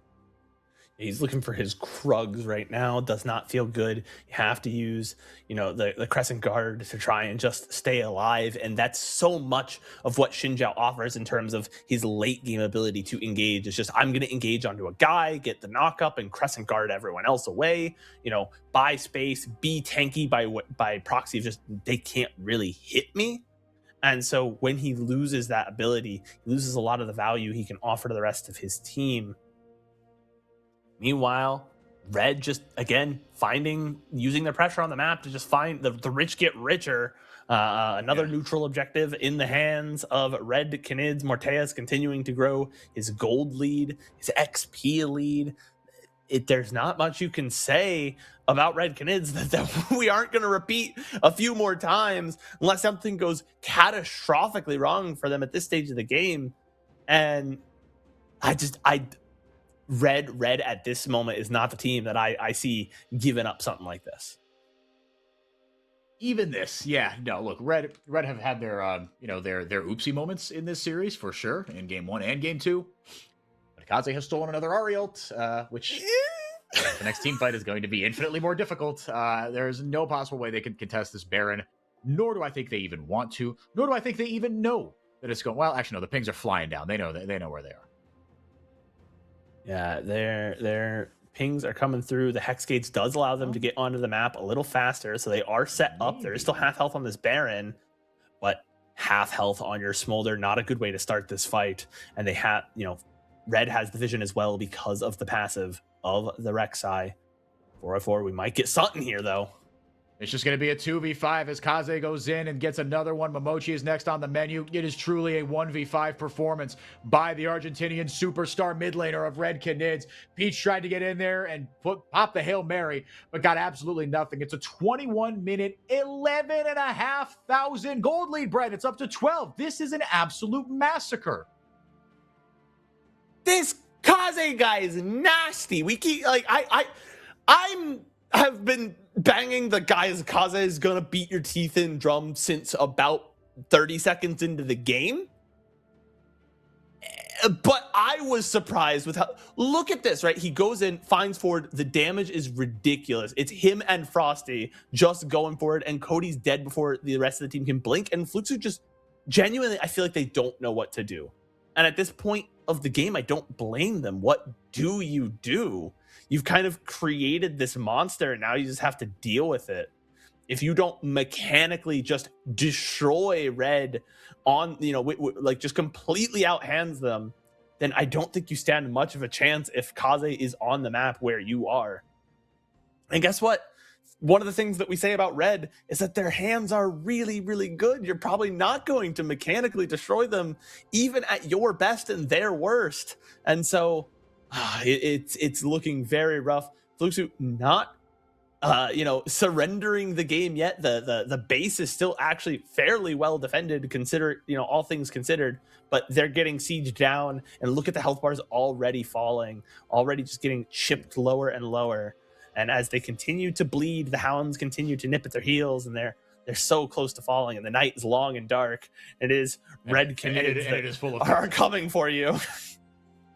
Oh, the night is dark and full of Kaze. The night is dark and full of Kaze. It's good. He can't do anything about it, unfortunately. I mean, he's just a one-man wrecking crew. The bot lane inhib goes down. Guess whose ult he has, by the way? Yeah, again, right? It's like, why? It's like there's a cooldown on that, right? Like, what am I missing? Curtain call goes out. Cody does land a charm, but Steps gets onto him immediately, and now a shifty little Kaze will not make his way to the backline. Psych, there he goes, able to get one. Doesn't have the charm, but he is able to get enough damage down, cause enough of a nuisance, to be able to get the rest of his team in there. Another double kill for him. It's just, what are we doing? What are we doing, Brett? It is an 11-0-2 game for Kaze on the Sylas. And now, I am happy that this went the way it did, not because I have any ill will towards Fluxu, but because the whole world, the whole CBLOL was reminded, oh yeah, remember when this guy came up and we were permabanning Sylas against him? I guess we've got to do that again. This is not a meta pick, but we've still got to be able to ban this dude on this champion. It is simply too strong.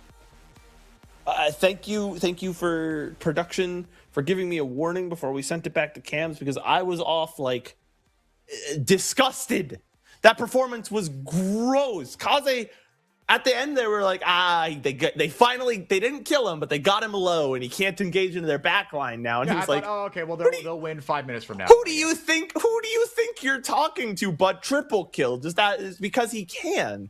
And that was one of the single most dominant team performances of the year easily. Yeah. One of the single most dominant individual performances of CBLOL, man. That was crazy. That guy was untouchable. It was, I think genuinely by the end of the game, it could have been just him and Frosty. Like everyone else could have gone back to base and like gotten an AFK penalty. And I think Red would still win.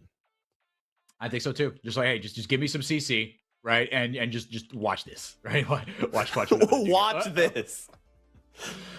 Oh man, yeah, man. What a treat, man. I feel like you can't even talk about Fluxu because it's like what do you even say, right? They got nothing in that game. Once Kaze got those 2 kills, you knew like, oh crap, this could get really, really hairy. And then he got 2 more, and then it was just like, oh no, this is gonna be that kind of game, isn't it? And that's exactly what it was. So I don't even have anything constructive to say on Fluxu, unfortunately. It was just GG go next. A rough one. Yeah, GG go next. He can't play Silas again. He can't play Silas again. Yeah, that is. I think that's the big takeaway for Fluxu is all right. That's over with. Now we can focus on doing something else. Man, I mean, yeah, just a dominant show from a real superstar we have in this league and in this kid Kaze. Man, we knew he was special. When he does stuff like this, it's just a treat to watch, if nothing else, right? Watching someone's style on Silas visually, just good for the dopamine, man. Oh yeah, that was. I could call it disgusting, but disgusting / positive, man. Hats off to him. Yeah. All right, we're gonna take it to a quick break. When we come back, Game 4, Red Canids trying to close it out after getting their nose, getting a little bit of a nosebleed in Game 1, but certainly bouncing back nicely in Game 2 and Game 3. I mean, what a dumpstering by Kaze. So we'll be right back. Game 4 on the other side of the break.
Red Canids 1 game away from moving on to the next round and playing the winner of Furia and Loud, excuse me. That game again, same time, same place tomorrow. So make sure to join us for that one.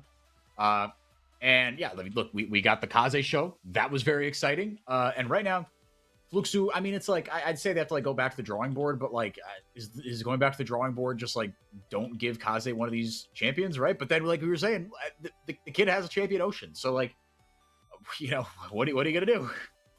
I think the play here for Fluxu is just not to. I would actually genuinely not over-index on that game 3. I would not make any. Yeah. Look at your game 1, right. Look at your game 2, make some adjustments to your game plan off of those games because they gave you good intel about what worked and what didn't work. Game 3, burn the tape.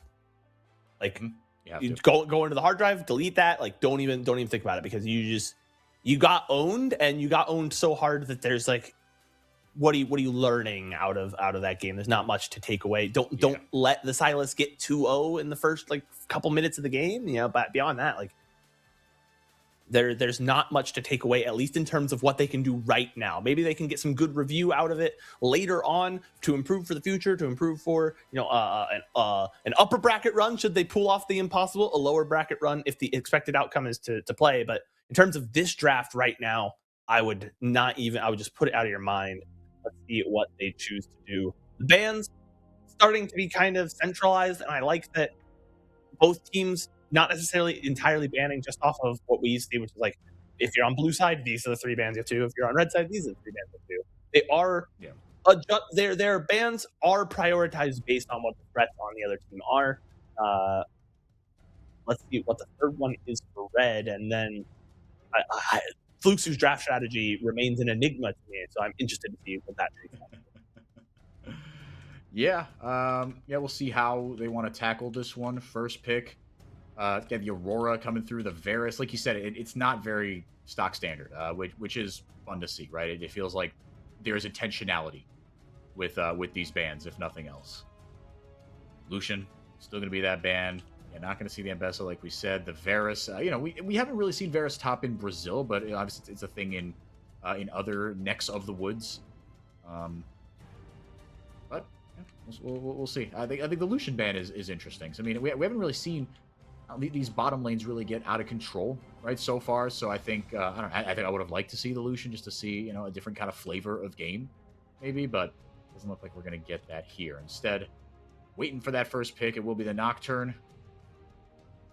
And the Mundo on the other side. I thought that was going to be a hover. Okay. Okay. They don't just hover it. This technically is a flex. I don't think it's necessarily Steps' style of jungle. Stylistically, I don't see him just trying to run you down with the Mundo. But we are getting into this part of the draft where, games 4 and 5 of a Fearless series start to really test your mettle because we already have 30 champions banned by default. We're getting to that point where you are going to be tested on how well do you know your role.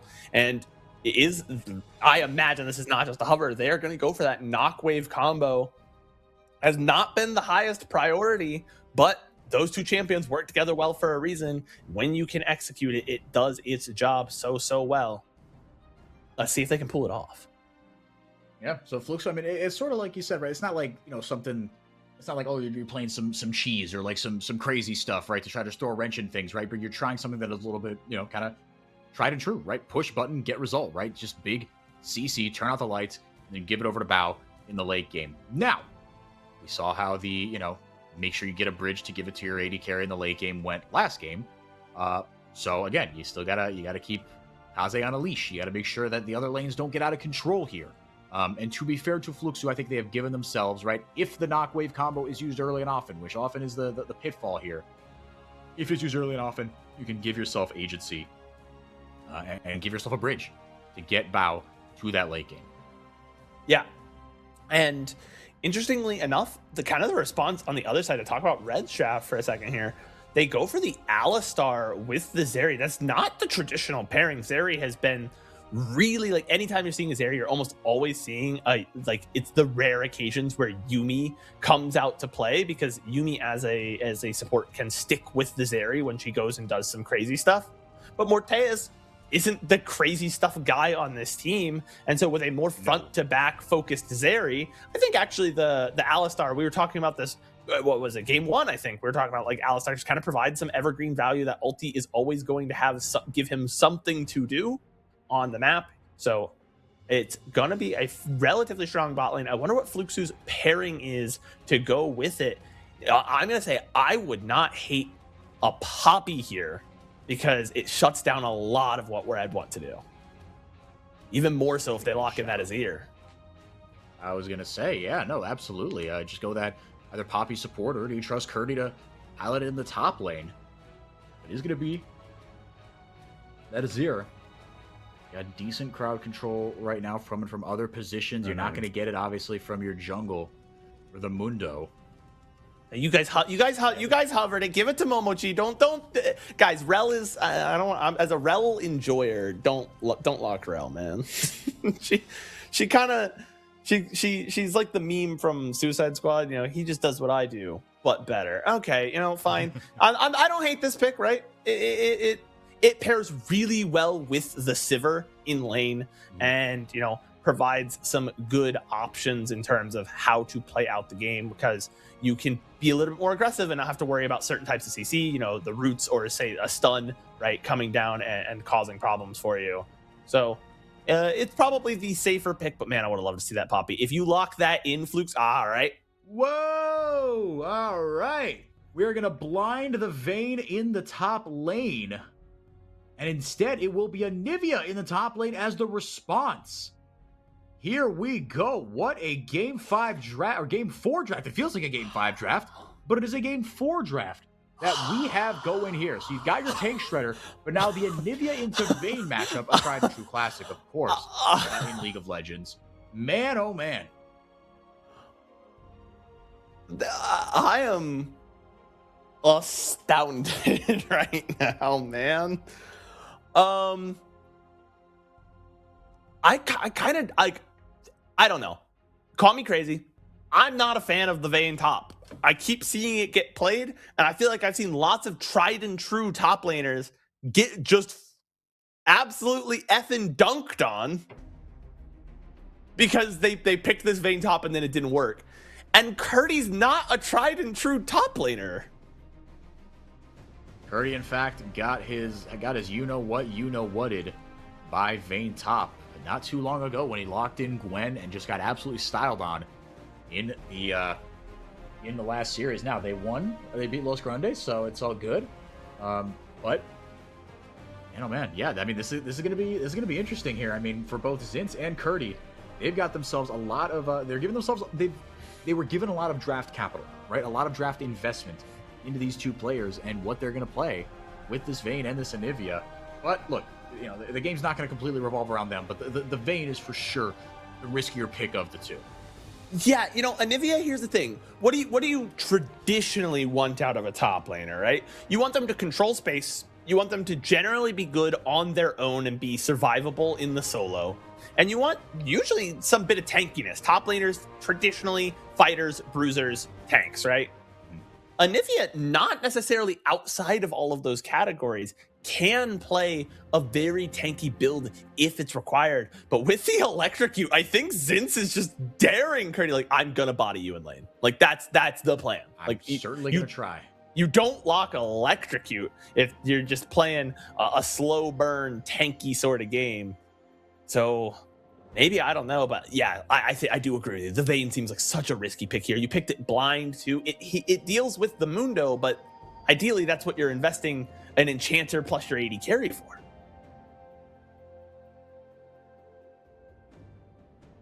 Forgive me.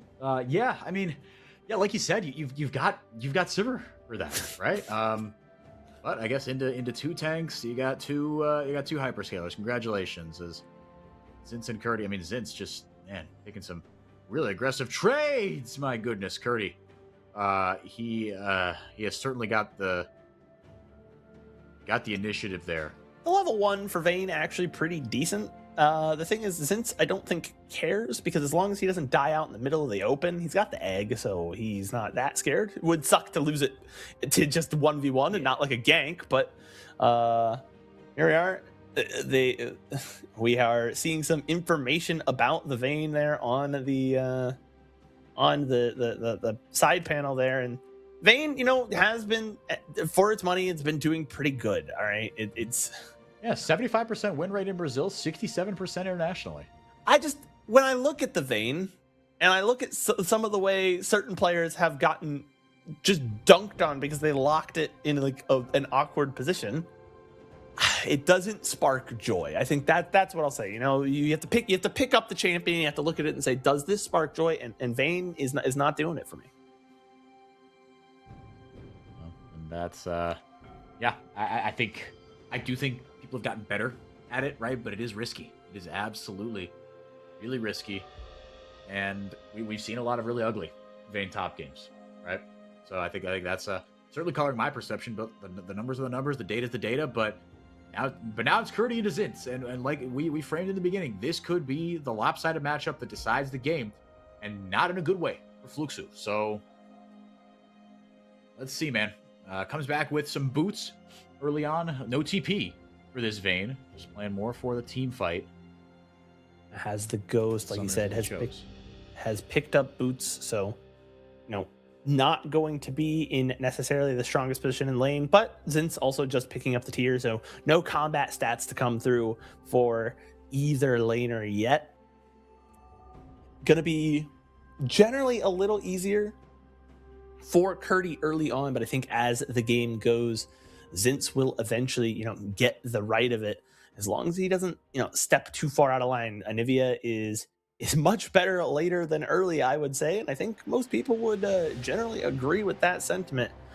That's why I actually, the electrocute puzzled me for a second. I get why you do it, right? If you can nail that Vayne, it's a lot of damage to come through, but it's a little tough for you to pull off early on. Post 6, though, we could see that lane have a very different shaped narrative.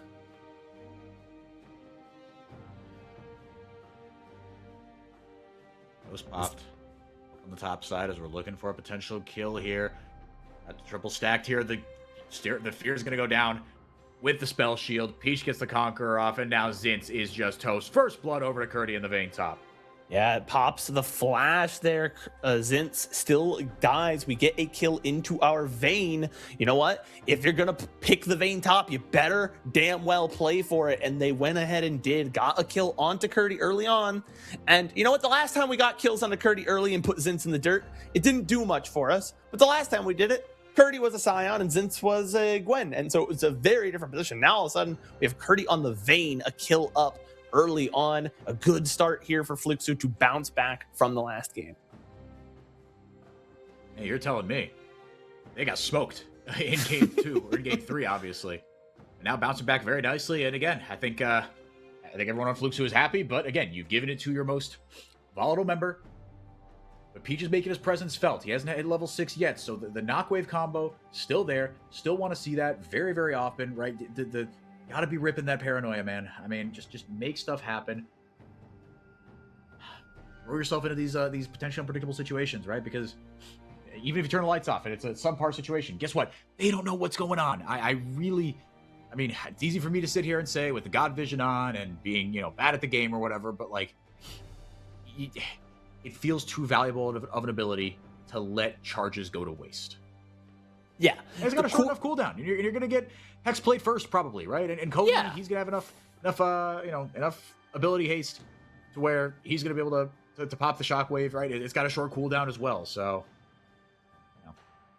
There you are. If you had Frosty in your in your fantasy lineup, 42 games if you picked him to play Rakan in that last one. So good on you. Gotta say though, I like where your head's at for it. I like I've talked about this in the past. The concept of your cooldown is a resource. Oh, great headbutt. Man, fantastic headbutt by Frosty. Just gets Peach into a really tough situation. Does get steps, but on the other side, Red Canids looking like they're taking the brunt or taking the good sides of the fight here. Cody can't do much or just refuses to go in here. Doesn't get much out of the shockwave. It's a double kill for Morteus on this Zeri. Yeah, they trade their big tank jungler back, but that's fine. I think Steps got the dragon, got what he needed to, and it took long enough to kill him that even though they traded the jungler for the jungler, they get something back here. And Frosty makes this happen by just walking forward, just disrespected there by Peach. I think thought the spell shield might save him, but gets the spell shield knocked off, immediately headbutted into the crowd. And yeah, the shockwave did hit its targets, but not enough damage early on. Yeah. Not yet is that Orianna some powerful champion that's just going to delete you with just the one button. Not quite so with the few items in the inventory. To what we were saying before the dragon started, like I said, I like where your head's at. The concept of your cooldown is a resource. Mm-hmm.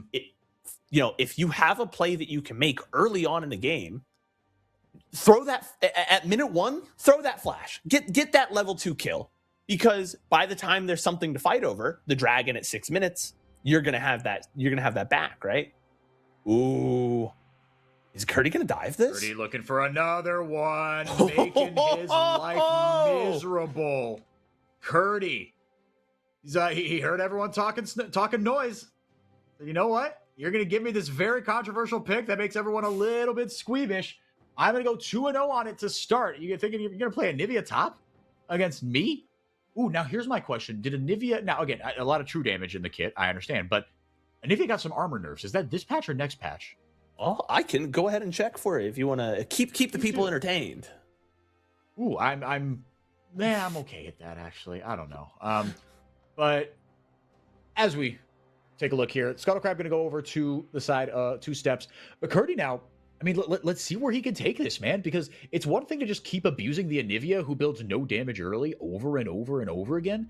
But now you got to make it happen in these team fights. Now you got to line up your abilities, right? In that last team fight, we saw as the experimental hexblade is coming through now for Peach. We saw the fact that, actually, if you start the fights off, that agency is going to make it so that, right, the shockwave doesn't do a ton of damage, but what it does do is provide crowd control. And if that crowd control is lined up with everybody else, then we can start to have some fun. But that hasn't been the case early on. Again, small sample size warning, wee woo.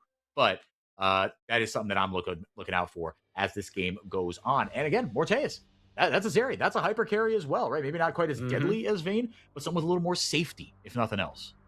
A little more safety, but also a little more... Honestly, just on a player that I trust a little bit more. That's fair. What I was going to say is a little more agency, right? Yes, you can get out with that dash, but you can also go in. And being your own engage as a hyper carry, just knowing, hey, this is my angle, I'm going to go win the game real quick, is a great ability to have. I have those stats on the Anivia armor nerfs. It is this patch. Base armor is down by 2, and your armor growth is down by 0.4, which is essentially, it's not quite linear, but it will affect to about 4 less extra armor by the end of the game. So not nothing. Effectively, not nothing, especially early on, right? I mean, that's what it's for, right? It's not to gut Anivia, it's to take her out of the top lane. Exactly. They in the notes for the patch notes, they want more people to feel that they can all in Anivia when her cooldowns are down and take her out of the top lane in particular, because they don't think you should be able to play her in multiple roles without any playstyle variation. And as you can see, the electrocute may be a little uncommon, but the build that Zinz is going pretty standard for Anivia in literally every role. Yes. Yeah, that does not change about her. And now, I mean, but still, again, just has, very little damage, but Anivia can do a sneaky amount of damage, right? Just if you eat one too many combos, but still a very mana-hungry champion, right? So you see, okay, great, you've gotten a couple positive trades, and now and now you're out of mana. So it's just tough, man. It's not easy. No rest for the weary. Here for the Anivia. Eventually, she will become a demon. And I love this champion. I'm a defender of the champion, but she has very obvious strengths and weaknesses. So I need to be able to play around those. And luckily for Red Canids, 1, they're up 2-1 in this series. But 2, you've got a Morteus. Peach getting right into the backline. Morteus, he might get the fear on him. Indeed, he will. They jump on the vulnerable AD carry and bow. Now on the board. Breath of Life going to give new life here to Fluxu as they try to go forward. Frosty taken down. 5-2 the kill score for Fluxu.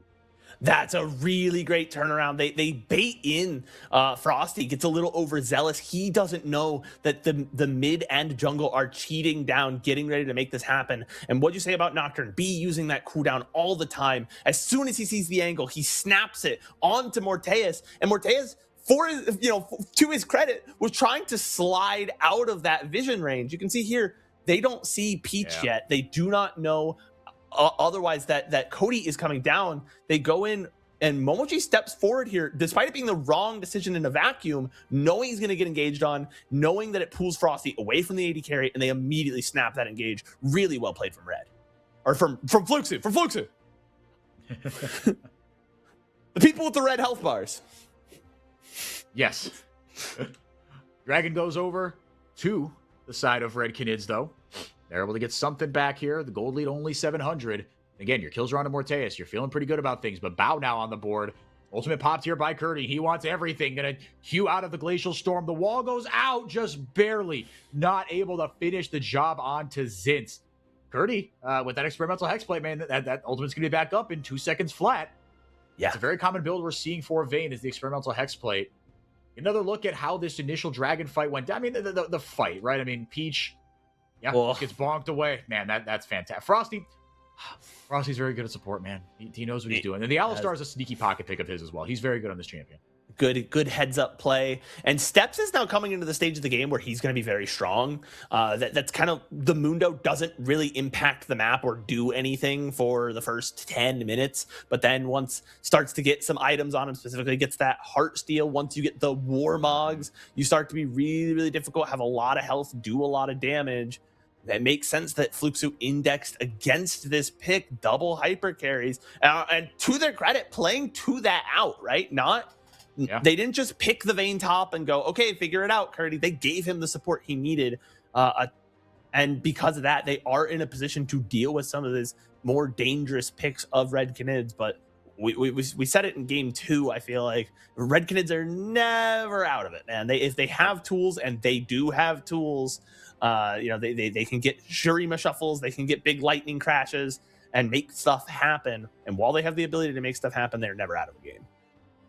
Oh yeah, and you've got Kaze as well on this Azir. I feel like we've talked about him absolutely nothing this game because it hasn't been about him. But again, the looming threats that this team has in terms of the champions that they are piloting and the players. Again, I want to emphasize this is no disrespect to Fluxu. They have the superior talent. Red are not in first place by accident. Fluxu are surging. Absolutely. They are not a team to be taken lightly, as they've shown throughout this series. And they're going to give whoever of Loud and Furia go down to the lower bracket to face them. They're going to give them a headache. We are going to see just how they respond in this one, though. Lights get turned off, but Peach gets hoovered into the back line. Can he get out? There's no way, right? Steps gets forward, and Heart steals him back to the gray screen with that ultimate as well. Kaze with a very nice ultimate. Got in there, got the line of sight, saw the vision before the lights went out. Frosty just barely tanking enough of that tower, but Momochi able to get away. A good Ultra Mega Fire Kick buys him some space, and almost a good escape there from Fluxu. But Red, like I said, have the pick tools. The Shurima Shuffle finds them a kill. Kaze, getting some value for his team down. Another kill over to one of their kind of late game carries. And you might be saying, I thought Steps picked up that kill. Isn't he the jungler? Isn't he playing a tank? You look at a late game Mundo and you tell me that guy's not a carry. Yeah, and with the team around him, right? It's all good, right? Because you have CC around him. You've got an Alistar. You've got an Anivia wall. You've got a Shurima Shuffle, right? And you've got mobility around you as well. So, if you can just be a nuisance, and you've got mosquitoes all around you as well to deal with, right? There are good spots for Mundo, and this isn't like a Thanos spot for Mundo, but this is all right, all things considered. Yeah, and they, Fluxu is able to stem the bleeding on that play, doesn't give up much more than just the kill and a little bit of their map pressure, so not going to cry too hard about that one, but they do need to kind of recover their map state, put themselves in a position, because it is right now Red Canids that are kind of running the neutral objective. You see, they already have 2 dragons, and they're starting up the Rift Herald right now, 4x4. There is a vision. Fluxu know about it. Can they do anything about it? That is the question. Do Red want to peel off it? Here comes the TP. Lightning crash down. Peach goes in with the spell shield, with the paranoia, able to get something done. Are his other members? Morteus taken very low. Going to shoot out the the ultra shock laser. That's the word I was looking for. Kaze has to Shurima Shuffle Curdy out of his bonnet. Curdy was being a little bee in it, but Steps just going to beat him over the head with a suitcase. As Bao going to get a kill on the other side onto Zin, so a 1-for-1. There's the 2 top laners, the Anivia and the Vayne, of course. They go down, and Shelly gets reset. Shelly resets. Big Corpo Mundo not going to take it on his own, but it's more than healthy enough to deter Fluxu from doing so. You see here, it's kind of an awkward fight start. Red do just immediately go on to Momochi, but Momochi going to leg it out. They have the teleport coming in, and they turn out the lights. They make the fight really split. And Curdy was really close to picking up multiple kills here. Almost kills Morteus, almost kills Kaze, but goes a little bit, a bridge too far into the jungle, gets run down by Steps with the smite, with the ulti. And so that kind of prevents Fluxu from going any further. Red up on their next neutral objective. Here is that dragon. And this is going to be tough. 3 dragons to nil is a difficult deficit to recover from an objective standpoint. There it is. It's in Steps' hands, uncontested.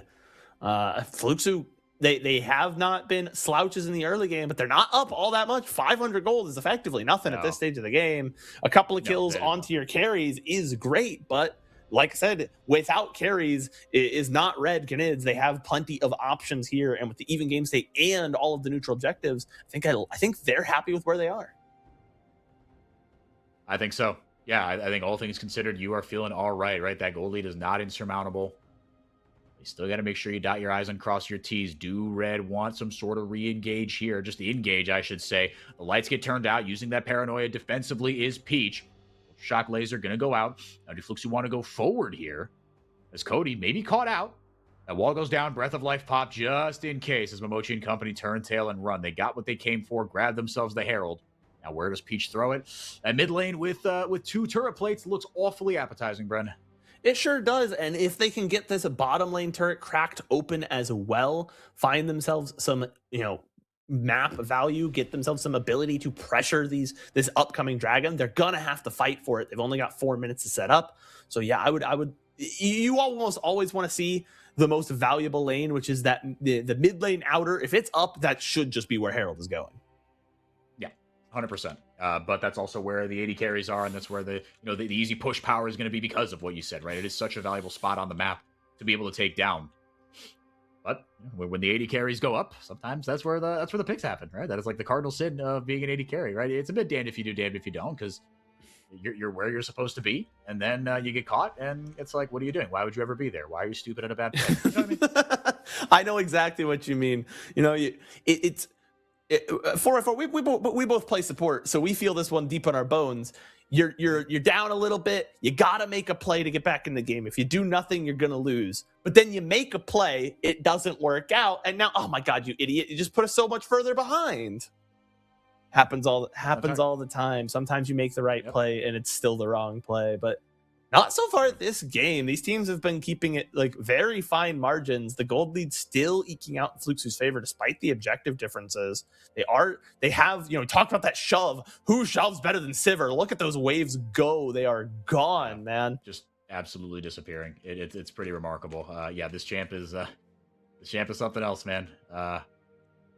And are you a Riftbound or TCG? I'm a Magic the Gathering when it comes to card games. I wanted to get into Riftbound, but the local game store I go to did not carry it for a while, and I haven't been back in quite some time. So, understandable. The one thing that Riftbound has done very well, they've done some good things, done some not so good things, but the fantasies of the legends, right? Because they're kind of your commanders, right? The champions. Mm-hmm. It influences how you want to play, and I think the fantasies and like the flavor of the legends and the champions, like they've done a great job of. And Sivir, she is a hyperscaler, man. She just gets the longer you let the game go on against the Sivir deck, your life is going to be made a lot more difficult. Fluxu, now with that Sivir in their back pocket, right? You've got 2 awesome threats here, Bren. But on the other side, a couple awesome threats on the other side as well. So this game very much in the balance. But I favor Red Canid's composition because it feels like they can team fight a little better. It just feels like they have more margin for error. I think we said this with the last time that Fluxu tried to play double marksman, which they have already done in this series, where they put their mid laner on a marksman, they have to execute really, really well. And if they ever make a mistake, it's just so easy for Red to capitalize. I feel like we're back in that same position, and this might be the mistake. Look at Steps just surging forward, buying space, and those Qs are starting to hurt at this stage of the game. 2 items in. Yeah, no, they're starting to crank a little bit. They got to be very, very intentional and careful with how they play this one out. Can't afford to lose this, even if it's a little lead. Can't afford to lose it this close to potentially another objective, right? I think that's really what we're setting up for. I think it's made pretty obvious at this point, that is what both these teams are searching for here. Soul point already, very un-Brazilian to just rip the dragons on cooldown. Not how these teams like to operate. A reminder, if this was Loud versus VKS, the Cloud Drake is still alive. The first Drake would still be there. As we have a Mountain Soul, and while the increased resistances might not mean much for the Vayne, that shield certainly does, because it's a true damage does not go through true shielding. It's one of the great ways to equalize out that damage from a Vayne is to heal and shield. Mountain Drake providing that extra value, it could make it a little difficult. The lights are finally out. Are they going to go in? Curdy's on his own. But pops the stopwatch. Peach maybe just a little too far forward, separated from the rest of his team. Can Bao get enough damage? And those boomerang blades are starting to hurt. Kaze gets shoved backward by the shockwave. Not enough follow-up damage there, but that is a lot that has already been done. And Fluxu, I mean, Curdy, he just going forward. Kaze, he knows he can go forward. Oh, just barely wasn't able to see him in the brush. Able to condemn steps into the wall, but now he's in some trouble. Wanted the big boy play, but Curdy gets punished. And now Red, they've healed all the way back up. Kaze was in trouble, but with Kaze, the target on him, the hit was put out, but it was not completed. Fluxu looked like they were on their way to that first dragon of the game, but instead, just a little bit disconnected. Red played that fight so well.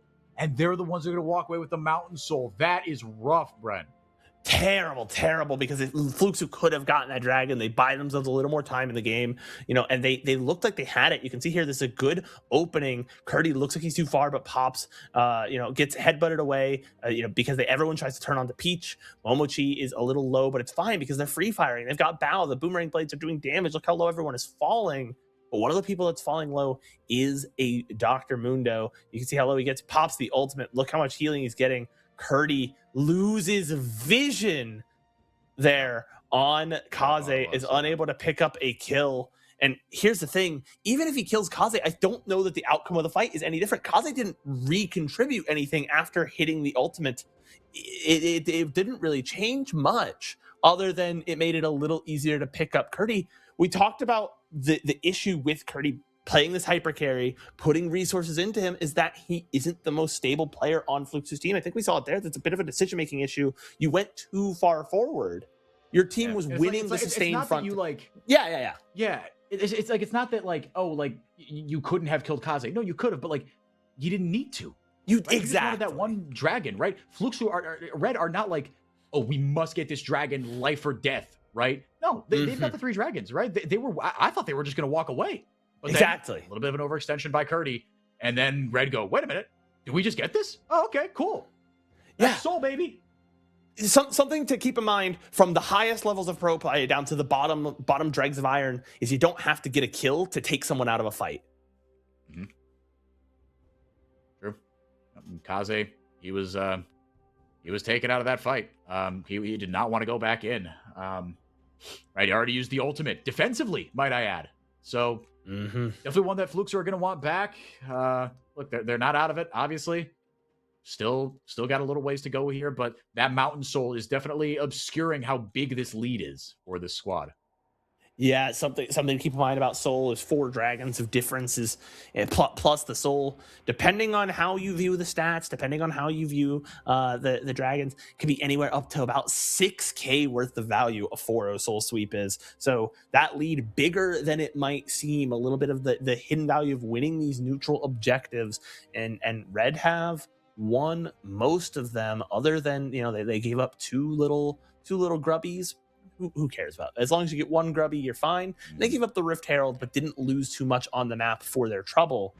The dragons have been very, very well stacked for them. 3 minutes until the Elder comes up could be Fluxu's chance to get into the game, but they're looking for something earlier.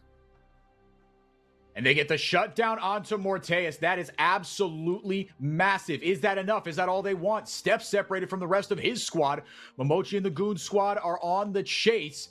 They chase him out of the fight, but he heals right back up to full because that is what Mundo does. But now with no AD carry, Steph's still alive, right? He could just heal up, get right back in there, and contest this objective. Do Fluxu have the damage and, might I say, the stones to go for this one? Find out next time on Dragon Ball Z. TP coming in hot. He's got a stopwatch. Good wall. There's Kaze on the Azir. Curdy gonna pop the ultimate, trying to remain safe, trying to remain shielded, trying to remain hidden, invisible. They do get red off this dragon. Again, it is still a 5v4. They don't have that consistent damage. Morteus is down, but now the health bars have just been taken too low. Peach is too low to get in there and safely jockey for a smite fight, so they back off. Yeah, good play from Red. They got the exact amount of value they needed to. They made Fluxu commit some resources. They got them off of the Baron. We're going to see how this fight starts, though, and it is with the knock wave. They get it in, perfectly timed, flips, that Zeri all the way into essentially the middle of the river, tries to slide away, is unable to find it, but they go after Steps here, and the wall just finds just enough value throughout that fight. Steps has so much healing, and it means that Red is able to split this up, not lose anything more than just the shutdown gold for their AD carry. Not nothing, but certainly not game losing. Red still in a comfortable position, has all of this vision control. Look at the wards there. I don't know if you noticed. They're all blue. No red vision in this top jungle at all. I should say Fluxu vision. No red side wards up there. Red Canids are once again the Vision Kings, as they've kind of been all series. Yeah. Fluxu are going to be fighting blind for this one, and the Baron's already low. Baron already low.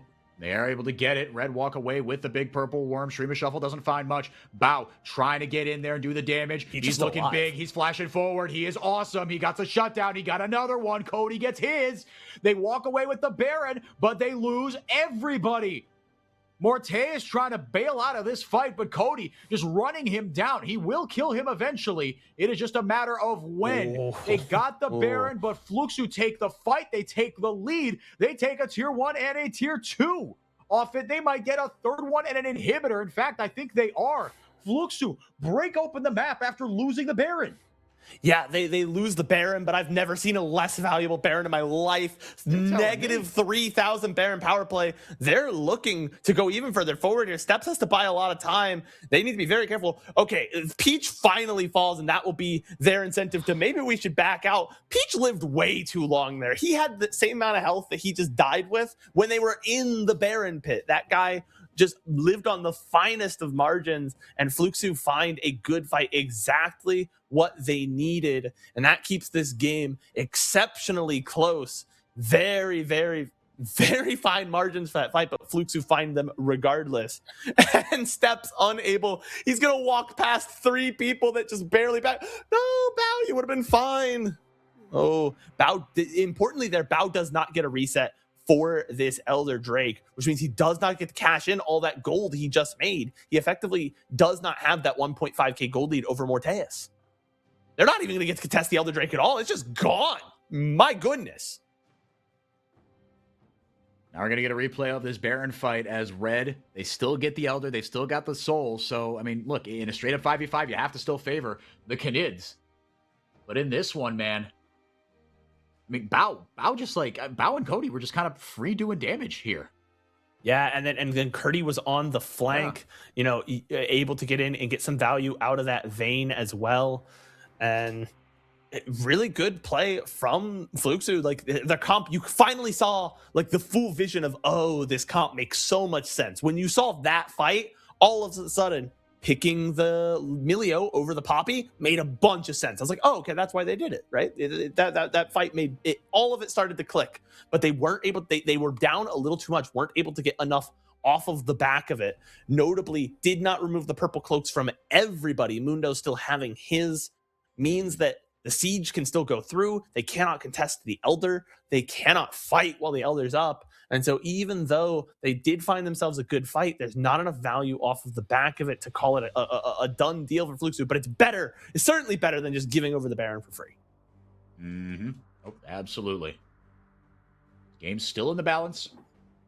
But Fluxu, they've gotta wait this one out, man. They've got to wait out this Elder Dragon buff for another minute. And I look, that is very doable.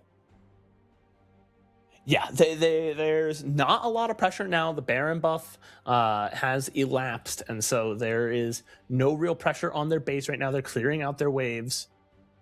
Gonna see what Red is going to do. They're gonna try and siege this middle lane. Fluxu have a decent comp for dealing with it, but they need to be careful around these outer towers. If they step a foot wrong, if they don't play exactly perfectly, it's very easy for them to lose a fight at this stage of the game. Now it's the top tower that is the one under threat. The mid lane tower already gone, but only 25 seconds left on this Elder buff, and then Fluxu might be able to look to fight without all that true damage burn, without that execute on the board. 13 seconds left. Peach looking for a way in. He's standing on a ward. Got what they came for. Another Elder Dragon a couple minutes away still. We might not see a fight until then. You see the gold graph back and forth, and no more. Neither team has been ahead by even 3,000 gold. No. Yeah, the actual gold numbers have been very fine margins. It's been the map pressure, the towers, the objectives that have been the indicators of who's in the driver's seat at any given moment. Because once we're past 30 minutes, does that 2,000 gold lead mean as much as it used to? No, not quite. No. Both AD carries now nearing their full builds. Morteus already has 3 items, has the Seeker's Arm Guard in the back. You see Bao has 4 full items, opting for the Serpent's Fang to help deal with that Dr. Mundo. Remove any shielding from the Mountain Drake of all things as well. So they have their kind of carries are in strong positions. You can see that the Vayne is at 2.5 items, is building a Zeal item at the moment, which your Vayne, you have Zeal items. All of them are good for you. Yep, true. That is just kind of how that champion goes. Steps. Thought he might have been in a little bit of trouble there, but able to get out of dodge. Get something going on the top side as well. Yeah, I think we're just going to see the battle lines kind of drawn for this next Elder fight. And again, I still favor Red's composition. You've got 4 dragons. You had the Elder, but not anymore. But in a pretty much even a dead even game state, each going to turn out the lights. Huh? Didn't have it'll any. It'll be back up before the. Yeah, he just didn't have any vision to it'll be back up before the fight, so it's not the end of the world, but. Yeah, that's something to consider. We were earlier talking about, again, cooldowns as resources.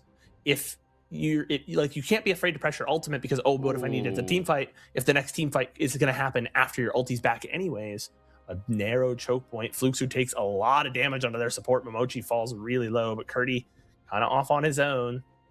What's the angle in here? 4x4, can they find it? Well, Peach, I think he wants his ultimate back right now. I didn't even think about the Baron. That was just stupid of me. So, yeah, don't have it here. That is a rough one. Curdy, oh, my brother. Oh, baby. Okay, they get him off the Baron. Okay, all right, you know what? It was all part of the plan. Good job, Curdy. Jeez Louise, man. This kid, Whoa. He's deep in there. They are going to almost find him with the laser. Can they hunt him down? Can he teleport away? No, he cannot. He will fall. And no value to be had elsewhere on the map while they're chasing down. Like they're able to at least get them off the Baron, sure, but they're just going to walk right back over to the Baron, and now you're down a member. Now you're down health bars. What is the play for Fluxu now? It's looking a little bit harder to answer. Curdy, man. I mean, this has not been a good game for him, unfortunately. Like the early game was great, but a couple of baffling decisions. And again, I mean, the comms will tell him a bigger story, but this just has not been it for him, unfortunately. And I hate to see that because the kid, again, he's clearly got the sauce. He's got something there. But again, just a couple of mind-boggling decisions that have put his team in compromising positions with their backs against the wall. You can't afford to be, making these kinds of mistakes. The price is simply too steep.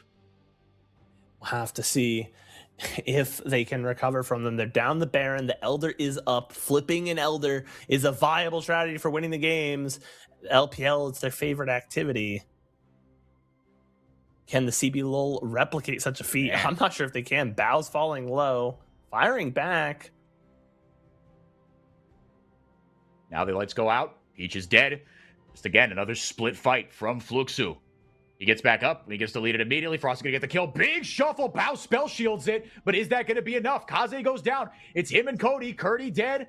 Now 4 against 2. Red should be able to end it out here. Yeah, they no longer have all those extra heals and shields for Bao coming from Emoji. No extra range, so no additional way to clear these waves out nice and quick.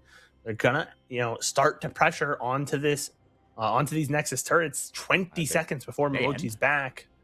They could be able to. It's going to take a really well-crafted defense from Fluxu to prevent an end. They are buying time, and but Red are still going forward. I think they're going to be able to do it 4x4. Morteus buys time with the stopwatch, and the rest of his team cleans house. The Nexus is next, and it does not last long. Fluxu, God, they were glad. It's a frustrating series. If you are a Fluxu fan, you had the game, not like won, but you had opportunities and just weren't able to close them out into a superior team, right? It's not, no shame in losing 3-1 to Red Canids. They're going to take the series now. And man, oh man, I'm fascinated to see how they bounce back in the lower bracket, man. Do they just capitulate, or do they take the lessons learned and are able to bounce back against inferior opposition? Red, look, it's not like they got away with one or anything. They are the better team. They were the better team throughout the series. But they've got some questions that they need answering as well. Yeah, like, obviously this kind of, at the end of the day, the expected result, right? But I really hope for Fluxu's fans that they don't just mental boom, oh, we lost this series. Yes, it's very frustrating because it was genuinely a winnable series. You had moments in every game except for game 3 that you could try and make something happen. Fluxu will play the winner of VKS and Los. We could see Fluxu Los Grandes for the 3rd time in 5 weeks, which would be kind of hype to just have like a grudge match like that. But that'd be sick, man. Like you said, very frustrating. But that's because you did, I would, if I'm looking at it, zooming out, looking at the big picture, I would rather have this frustrating series than a less frustrating one because Fluxu just got if I'm a Fluxu fan, then because Fluxu just got absolutely curb stomped. Because it would be less frustrating if Red Canids just came in here 3-0'd them like nothing happened. Because then you'd be like, oh, okay, we're just the worst team. That's just how it goes. Yeah. But it was frustrating because they kept it close. The derby in the lower bracket against Los Grandes for the 10,000th time. It was frustrating because they kept it close. Yeah. But that's a good thing for for Fluxu rather, because they've just, like I said, every time we see them, it feels like they're improving. And I would still say today felt like did they improve as the series went on? No, but does this feel like a series that they can improve and learn from? Do they feel like an improved team from the last time we saw them? Yeah, I do think so. Yeah, I think so too. Look, this team, they've got a lot of sauce. I think I would favor them against Los Grandes, again, assuming they don't just mental boom. So we'll see that in the lower bracket. But for now, that's going to do it for us. They move on. Red Canids move on, I should say. They will play the winner of Furia versus Loud. Again, that series will be going on right here. Same time, same place, tomorrow morning, 9 a.m. Pacific. And I'm not going to try to do the time zone thing. It just takes too long and it's pointless. And you know when this stream starts. So just show up tomorrow at the same time. For our producer, VermilionRose, or SuperBren, I've been 4x4. Thank you so much for being here. Again, Red, take it 3-1. We'll see you back here tomorrow.